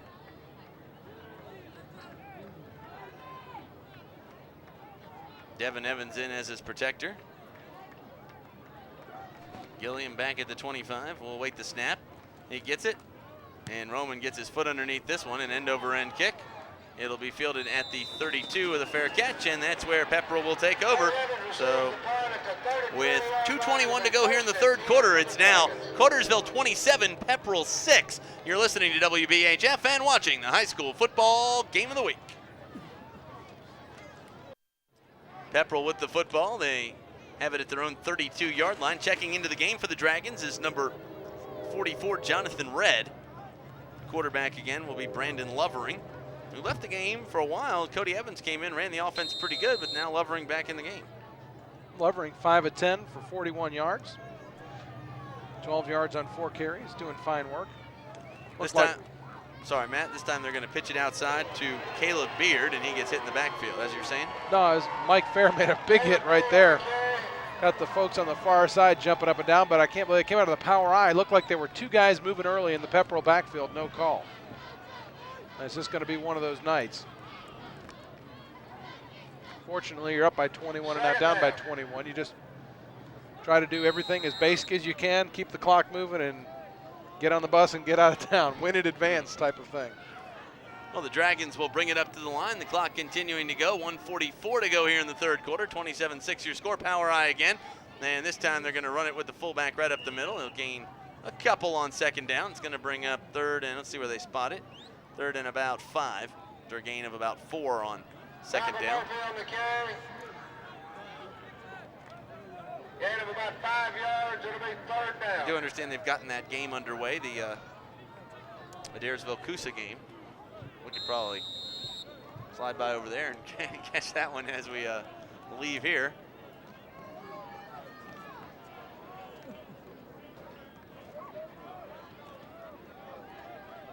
Ball spotted at the 39-yard line. They need the 43, a little over the 43 for the first down, so about 3rd and 4 the call. And this time they're going to run the option down the line. They pitch it out to the tailback. He's looking for the corner, and he's going to be dropped at the 42-yard line, but he gets an unbelievable spot.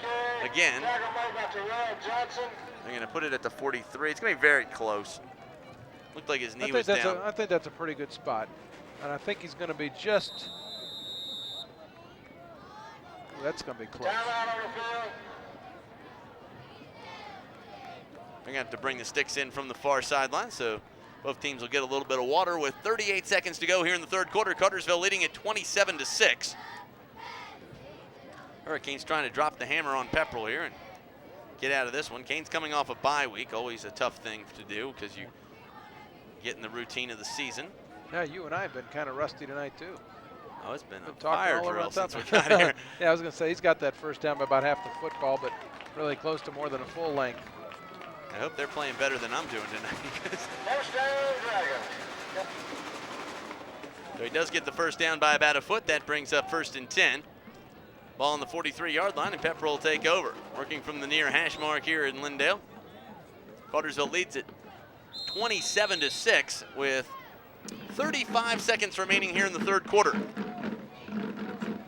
Dragons with the football. They will bring it up to the line. Working from their own 43, 1st and 10, and this time they're going to hand off to their tailback right up the middle. He's loose across midfield and dives out to the 47-yard line of Cartersville, very near the first down marker. Going to be about a foot and a half short.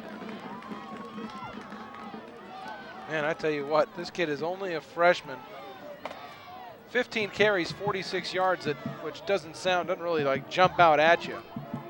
Second down. But what a great body type, what a great lean, good hard running. That'll do it for the third quarter of action. Your score at the end of 3, Cartersville 27, Pepperell 6. We'll take a break and come back with fourth quarter action. You're listening to AM 1450 WBHF and watching Workhorse Productions Football Game of the Week.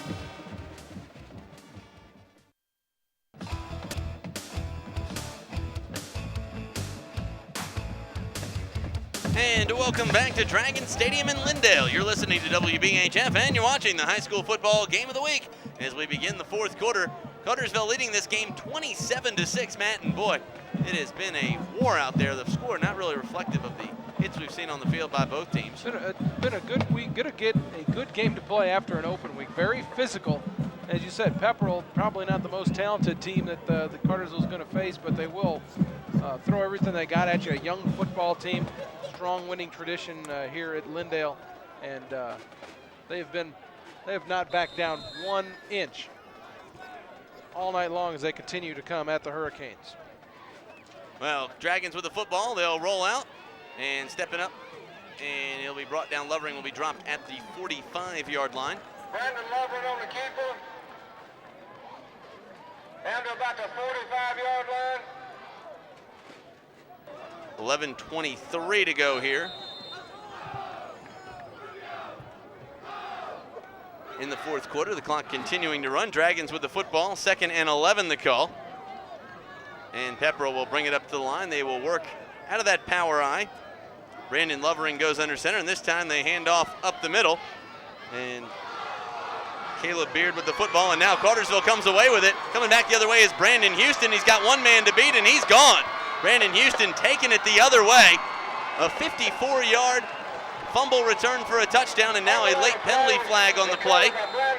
And Cartersville is in the end zone. Penalty flag could be a celebration or a personal foul at the end. We'll see what happens here with 10:49 to go here in the fourth quarter. It was the freshman Caleb Beard that coughed it up. Brandon Houston was the one that scooped it up and took it back the other way. For good measure, Beard got a good shot into Terrell Johnson right in plain view of 2 officials. No flag thrown. But the Hurricanes will take that and There is a flag down there. take it to the house. Yeah, but what I'm talking about happened way back as Houston was entering the end zone. We'll see what this other flag is back down around the 10-yard line. Regardless, given the time that flag was thrown, that the touchdown's going to count. I guess I shouldn't assume that.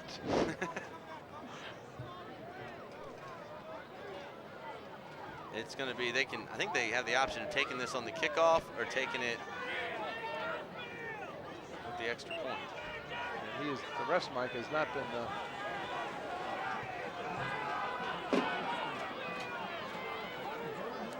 personal foul on the home team is declined. Okay, why would that be declined? Because I think that would move them half the distance to the goal line on the extra point, Okay, and no big deal. it makes your extra point harder to hit for a kicker who's used to kicking. You know, all the rules that the NFL has, sometimes they call it wacky things, but given the option that you can just assess that penalty on the kickoff, Right. I think something like that should certainly work its way into high school football. I agree with you, Matt. Chad Rhodes now steps in to attempt the extra point. 10:49 to play here in the game. The snap is down, the kick is on the way. It's good, and the Hurricanes now lead it 34-6. There should be a penalty flag, but I don't see one. There is, and I think they're going to whistle it before the play, which means that the good field goal, the good extra point is going to come off. And now they are going to march it halfway to the end zone. Are they going to let them decline it, or are they going to move forward from there? I think they are going to decline it.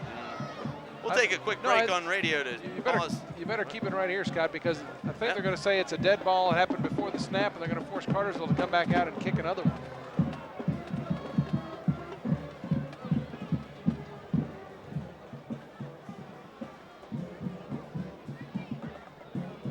There was no play. Before the snap, we had encroachment on the defense. Half the distance to the goal line. We're going to retry. Penalty goes against There you get the call from the head referee.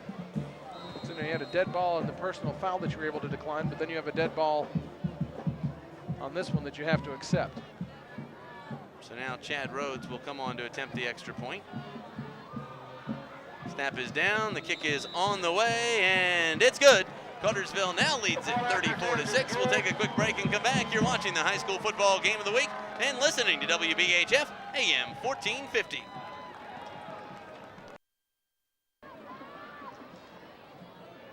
And welcome back to Dragon Stadium here in Lindale, Georgia. Cartersville with a commanding 34-6 lead with just 10:49 to go in the game, and Cartersville really dropping the hammer on the Dragons tonight here in Lindale. Yeah, really statistically, you look at the numbers up and down.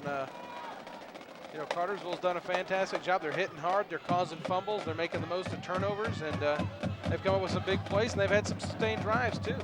So really, overall, pretty darn good performance. Now the Hurricanes are out there ready to kick off. There's only one thing missing, and that's the football. Referee will bring it from the sidelines. Side judge will bring it out.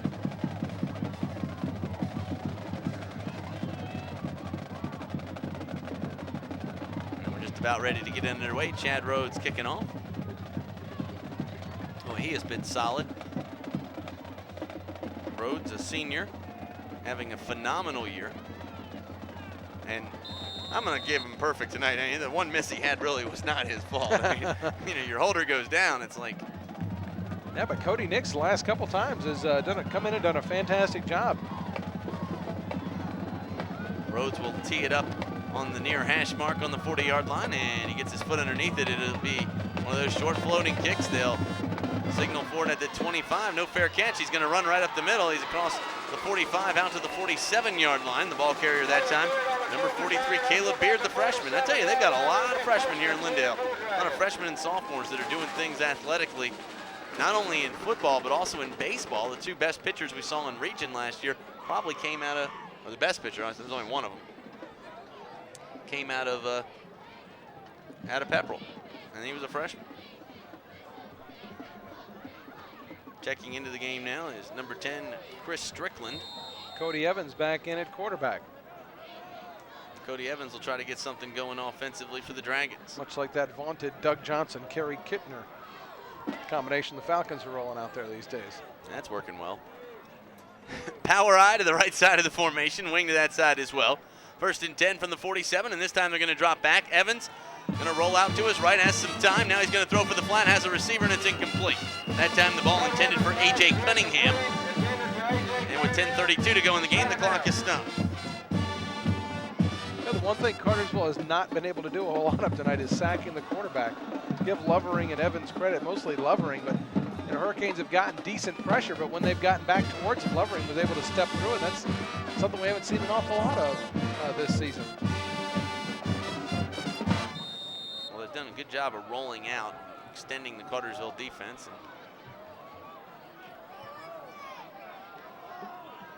Pepperell always leaves an extra guy in there to block as well. You don't have a lot of receivers downfield. Passing game has not really been that effective. Out of a power eye, too, you have a lot of guys bunched in tight. Power eye again, and this time they're going to roll out, drop it back on a little semi-draw play, and gets around the left end across midfield into Cartersville territory at the 48-yard line. A gain of almost 6 yards on second down, brings up third and about 4. Cartersville working some backups into the football game. Chad Williamson in there along the defensive front. I've noticed Anthony Townsend on the defensive side. Terrell Johnson still in there. Mike Fair was in there earlier. We've seen Wayne Terry a little bit on the defensive side.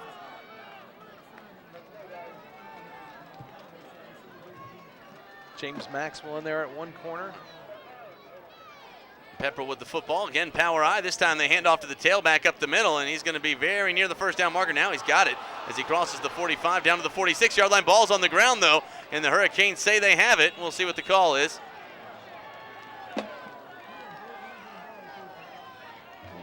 And they do. Cartersville football at the 41-yard line, so another turnover.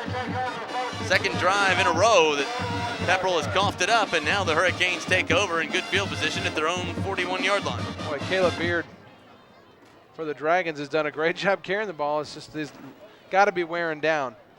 17 carries. He's returned a few kicks. And as a result, he's been banged around a good bit, and he's put the ball on the turf twice tonight. Cartersville bringing their offense on the field. Again, A.T. Barnes leading the show here. And now Cartersville will take a timeout. They'll take that timeout with 10:08 to go in the game and a 34-6 lead. While they take a timeout, we'll do the same. You're watching the Workhorse Video Productions Game of the Week and listening to AM 1450 WBHF, Cartersville, Georgia.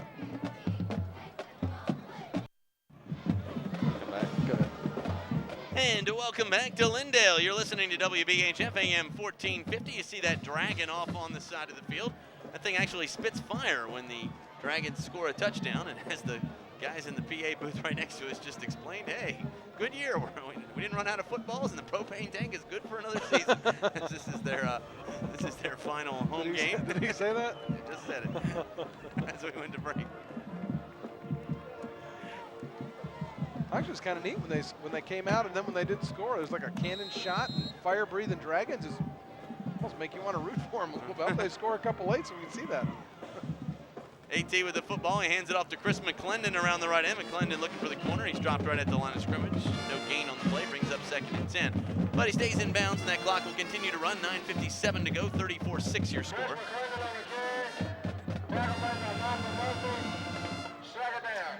That was actually Lyle Allen in the game at quarterback for the Canes. You know how when you have an off week and things aren't really going that well for you, it takes a while to get back in the hunt. Well, fortunately, I left the binoculars at home tonight. I do not have 20/20 vision, I'll tell you that. Lyle Allen going under center, wing to the left side of the formation. They hand off right up the middle. That time, Chris McClendon, the ball carrier, gets across. Actually, that's not Chris McClendon either. That's Chris Cochran with the ball carrier as he gets across the 45 out to the 46-yard line. So the Hurricanes getting a lot of their younger players in the game, and I like this. Gives them an opportunity to work for the future. These guys work just as hard all week long, and it's a good opportunity to get them in the game. Chris McClendon now in at a slot to the left side of the formation. And this time they'll hand off right up the middle.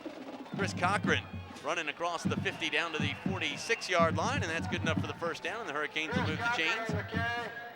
8:49 to go in the contest. Cartersville with a commanding 34-6 lead.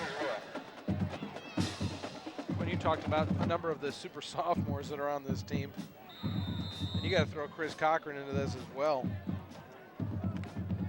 Guy that when he's had a chance to run the football has really shown bits of explosiveness, has shown some power, and shown some elusiveness.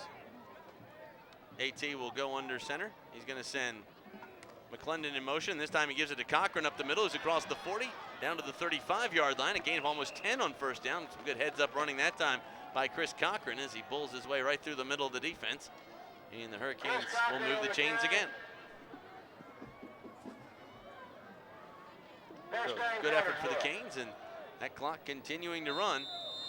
Losing Andrew Young in at one tackle. Benji Farr checks into the game at wingback on the right side of the formation. Now they're going to send Farr in motion, and this time they hand off up the middle to Cochran, who's across the 30, still on his feet at the 20, breaks it loose at the 10, the 5, and Cochran going to go into the end zone for the touchdown. And the Hurricanes put another 6 on the board, and they now lead this one 40-6 up here in Lindale. 8:01 to go here in the game, and Cartersville sticking it on the board. 43-yard carry that time for Chris, 34-yard carry that time for Chris Cochran. 34. No rust on you. Oh my gosh.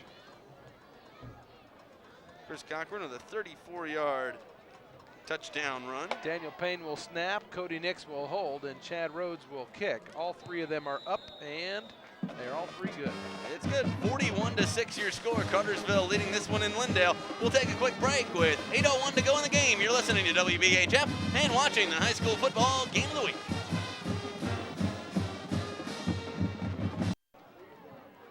.801 to go in the ball game. Cartersville leading this one handily by a score of 41-6.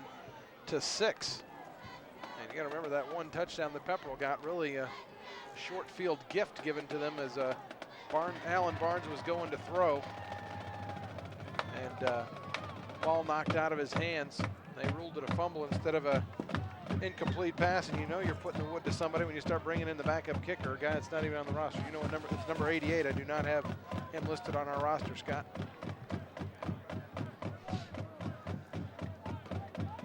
don't know why I'm looking at my roster, because it's the same one. Yeah, it's a photocopy.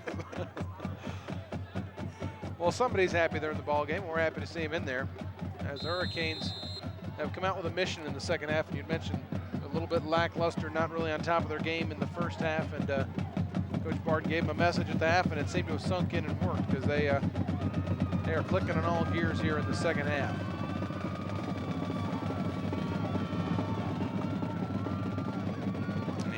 kick and a little end-over-end short fielding kick. It'll hit the ground. Cartersville jumping for it. We'll see who's got the football. Pepperell says it's theirs, and I believe it is. Ball will be picked up at the 42-yard line.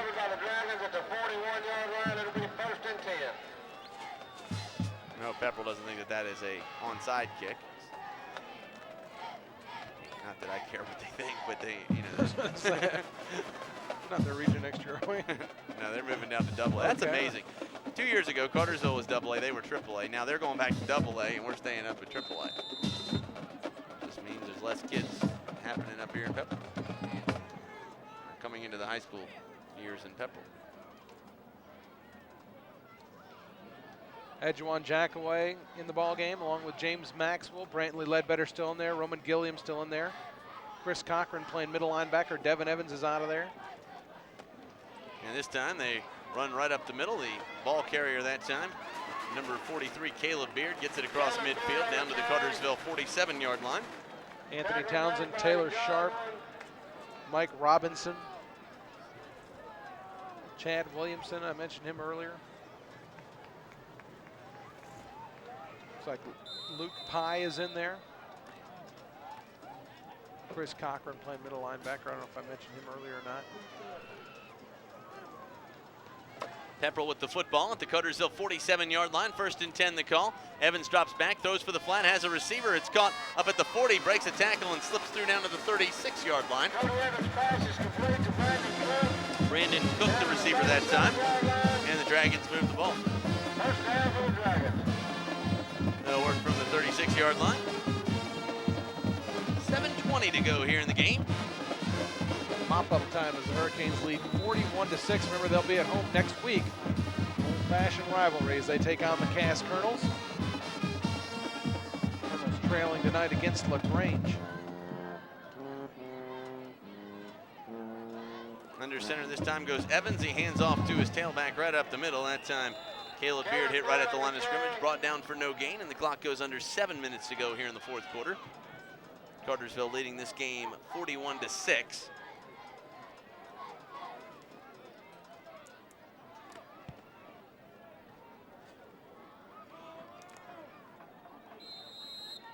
And the Dragons will bring it up to the line. They'll work from the 37-yard line. Out of the eye.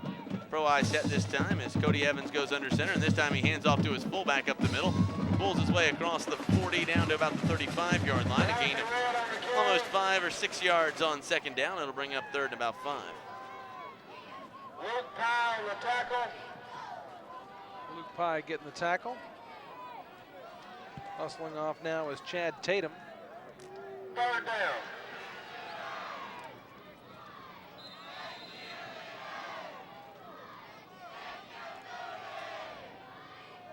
Ball spotted on the 30-yard line. They'll work from the near hash mark. 3rd and a long 4 the call as Cody Evans goes under center. Evans out of an offset eye, hands it off up the middle, and he's got some room to run across the 25, the 20, looking for the corner, and he's going to be knocked down at the 16-yard line. Nice run that time by Caleb Beard. 20 carries now, 69 yards for Beard. And Scott, correct me if I'm wrong, that new mercy rule that's come into effect in the 4th quarter, doesn't matter if the coaches agree or not, they play continuous clock if it's a 30-point game. Yes, I think that is the rule. I just don't know, you have to be leading by 30 before the 4th quarter, or do you have to? I think once it gets to be 30, it kicks in. This time they hand off right around the right end, and the ball carrier continues to run down to the 15-yard line. And I talked with Coach Barton about it when this was first put into effect by the Georgia High School Association a couple weeks ago, and he said, you know, it's good and it's bad, and this is the exact situation he's talking about. He's working in JV guys and getting them hard work, you know, giving them a reward for getting in here and getting a chance to play in a varsity football game. But then you've got the other team that's still playing all their starters. So it's, you know, if you've called off your dogs and you're up by 30, then, you know, you would think that the other team would do the same. But they never do. They hand off right up the middle that time. The ball carrier number 44, Jonathan Redd, pushing his way toward the Cartersville 6-yard line. We'll see what happens here. They're very near a 1st down. If they get the 1st down, we'll see if the clock continues to run after the first down. Does continuous clock mean just continuous clock even? It only stops at after Scores? timeouts and after scores. And you know what's, at least they're not pulling a Haralson County and still throwing it up every count. Pepperell with the football. They will work from the Cartersville 6-yard line, and this time they run right up the middle.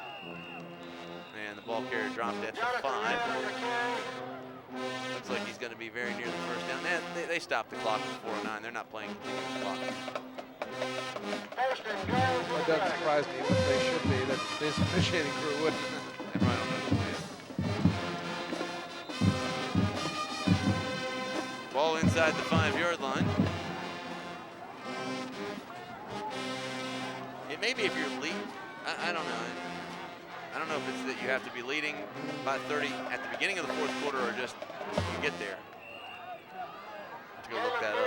Maybe that's the rule. What do you think I'm digging through my notebook for here? I've got the ruling right here somewhere.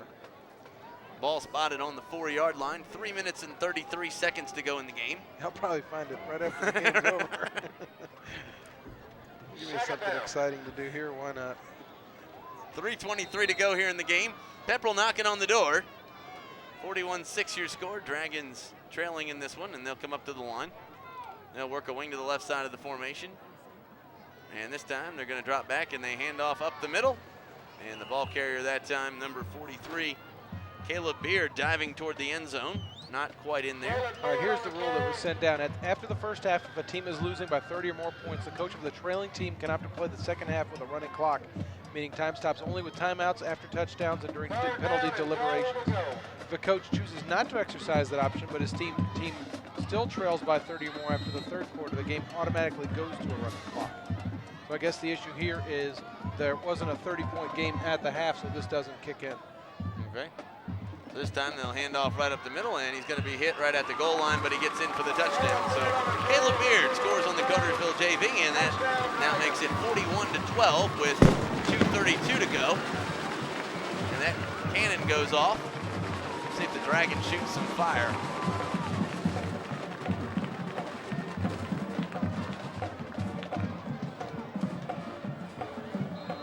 I said I hope they scored a couple touchdowns late so we get to see that. Now I just want them to get done so we go home. Caleb Beard with a 3-yard touchdown run. That makes it 41-12. And they're going to go for 2, it looks like. Well, this will cut it to a 5-possession game, Scott. That's really important with 3 minutes left. They're going to go under center and pitch it out around the right end. And Beard's going to be dropped in the backfield, and that'll do it. So the Canes hold on the 2-point conversion. That makes it 41-12. And Cartersville will get the football back. So we'll take a quick break and come back. You're watching the high school football game of the week and listening to WBHF AM 1450. And welcome back. You're listening to WBHF and you're watching the high school football game of the week as we have 2:32 to play here in the game. Cartersville leading this one 41-12, and we go down to the field with Jenny Nicholson. What do you have for us, Jenny? Be able to get one more touchdown up on that scoreboard, but all the Cartersville team has done since halftime is score, score, score. So if the Dragons have any hope in coming back in this game, they're going to have to get that ball back in the end zone. Back to you, Scott. Thanks a lot, Jenny. And the Hurricanes getting ready to put this one to bed. Canes will hopefully just run out the clock when they get the football.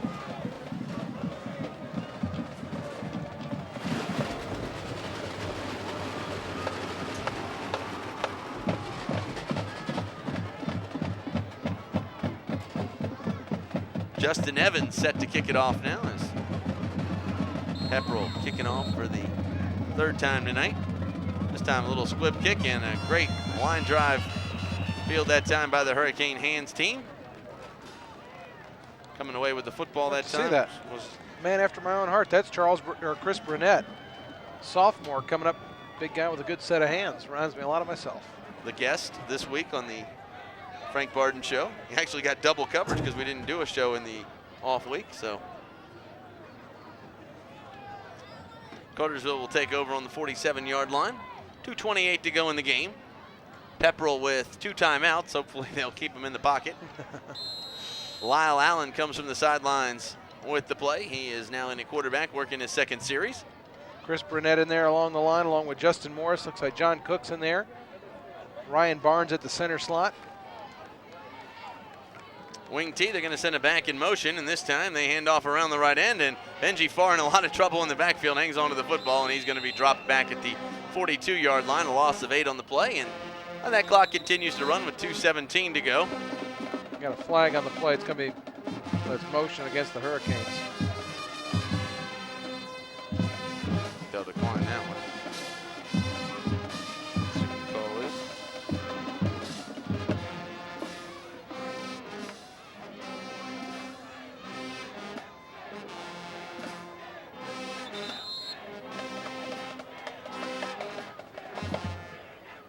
Well, got a new best Only friend. 6 men on the line of scrimmage for the offense. That penalty is declined. Bring up 2nd down. I got a new best friend. That clock operator kept the clock running while that penalty flag was laying on the ground. So It is stopped now with 1:51 to go in the game. evidently he's got a daughter he's trying to get home and see too. They're going to send it back in motion, and this time the Hurricanes hand off up the middle. They'll push it for a couple. It'll bring up 3rd down, but that clock will continue to run. 1:40 to go in the game. Kenneth Thomas, good looking run there. Hurricanes will be moving to 7-1, and they return home to Weinman Stadium for senior night on Friday, when they will play host to the Cass Colonels. Cartersville, with a win against Cass next Friday night, would wrap up a 2 seed in the state playoffs. This time they're going to hand off right up the middle, and breaking it outside that time was number 27, Jeremy Trimble. Trimble gets across the 45-yard line. Actually, just shy of the 45, out to the cross midfield, out to the 46-yard line of Pepperell.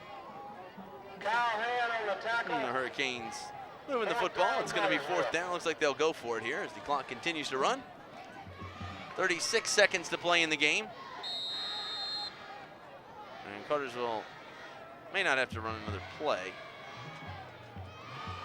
They just started the 30-second clock, so it's going to be very close to see if they have to run one or not. This should be the last play of the game, although the clock will stop on a change of possession if they don't get the 1st down.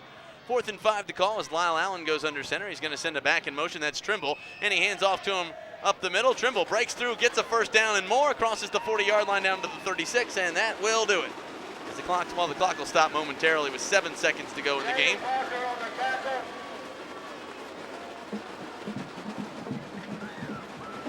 Tell you, the Pepperell Dragons, I haven't seen more bouncing their step than when the game was over and they all busted out in the field to shake hands. 7.9 seconds to go in the contest. Cartersville looking to move to 7-1 on the season, and that's going to do it as head coach Frank Barton and head coach Lynn Honeycutt will meet at midfield to shake hands. Cartersville walking away with a 41-12 victory on the road in Lindale, and they now move to 7-1. As I said earlier, they return home next Friday night to take on Cass. We'll take a quick break, come back and break this one down from Dragon Stadium. You're listening to WBHF and watching the high school football game of the week. We'll be right back after this.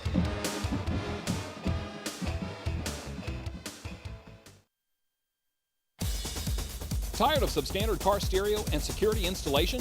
If you want it done right the first time, trust the professionals at Car Audio Sensations, Cartersville's only authorized dealer and installer. Choose from the finest in car stereo equipment, alarms, remote starters, and mobile video units. Our professionally installed window tinting is backed by a lifetime warranty. Car Audio Sensations, quality products, professional service. Visit our showroom today at 301 North Tennessee Street in Cartersville.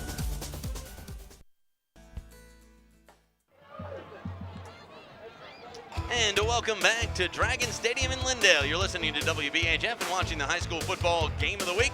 We take a quick look at the scoring recap. Cartersville got on the board early in the first quarter with 6:31 to play. Antoine Sams took a 24-yard touchdown run into the end zone, and Cartersville went up 7-0. Chad Rhodes added the extra point. Then the Hurricanes went 8 plays, spanning 78 yards as Alan Barnes hooked up with Terrell Johnson on a 3-yard touchdown pass. That made it 14-0. Chad Rhodes added the extra point. Then Pepperell got on the board after a Cartersville turnover on a questionable call. Caleb Beard scored on a 3-yard touchdown run. That made it 14-6 with a missed PAT. Then A.T. Barnes took it in from 13 yards away with 1:24 to play in the first half. That gave Cartersville a 20-6 lead at the break with the missed PAT. In the third quarter, first play of the second half, Antoine Sams took it 56 yards in for the touchdown. That made it 27-6. And then Cartersville got a fumble return from Brandon Houston. He went 54 yards in for the touchdown. That made it 34-6 with Chad Rhodes' extra point. And then in the fourth quarter as well, Chris Cochran took it in from 34 yards out. That made it 41-6 with the Chad Rhodes PAT. And with 2:32 to go in the game, Caleb Beard scored on a 3-yard touchdown run for the Dragons to make it 41-12. With the win, the Hurricanes now improve to 7-1 on the year. More importantly, they are 5-1 in region play, and they now return home to Weinman Stadium next Friday night to take on what will be a very important game with Cass. It'll be senior night, but more importantly, it'll wrap up a 2 seed in the state playoffs for the Canes if they can win next Friday night. Certainly can. It'd really be great to get that under your belt, and then you go into the Cedartown game and say, you know what, that'd be a really great game to win, but it really doesn't matter one way or another. You're talking about games that, you know, may mean something or may not, but you go into that game and play, you know, let guys stay fresh, but also the guys that are banged up, you can afford to set them out and get them fresh going into the state playoffs. Take a quick look at some of the stats for the Hurricanes tonight. Alan Barnes, 4 of 6 through the air for 56 yards. He had 1 touchdown pass. A.T. Barnes was 0 for 1 through the air. Lyle Allen saw time at quarterback, did not throw any passes. Alan Barnes on the ground, 2 carries, 29 yards. Remo Nesbitt, welcome back to the lineup, young man. 7 carries, 44 yards. He looked good. Barrett Knapp's 3 carries, 12 yards. Antoine Sam stole the show. 5 carries, 101 yards. He had touchdown runs of 24 and 56.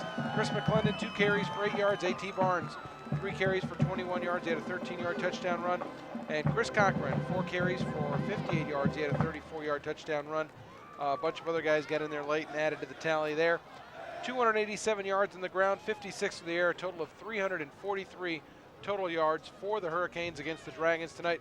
For the Dragons, their quarterbacking tandem was 7 of 13 for 53 yards. The big story on the ground for them was Caleb Beard, the freshman, 21 carries for 72 yards, had 2 touchdowns. Did, however, fumble a couple times that proved to be costly.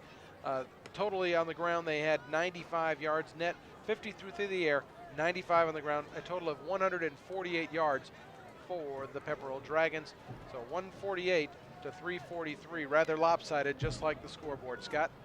And there you have it, our final from Dragon Stadium in Lindale. Cartersville 41, Pepperell 12. The Hurricanes move to 7-1 on the season, and again, they return home next Friday night to take on the Cass Colonels. Kickoff is set for 8 o'clock at Weinman Stadium, and you can catch all the action live right here on WBHF AM 1450. This game will also be the Workhorse Productions High School Football Game of the Week, and will re-air the following Tuesday night at 8 o'clock on Channel 53. I'd like to thank the crew for tonight's game: Cheryl Coleman, Spence McCoy, Michael Turner, Jenny Nicholson. I'm Scott Singer along with Matt Santini and Brandon Brantley producing it back in the truck. And back in the studios of WBHF tonight was Brian Canny. So I'd like to thank him as well, and that'll do it for another broadcast of Workhorse Video Productions and WBHF Radio.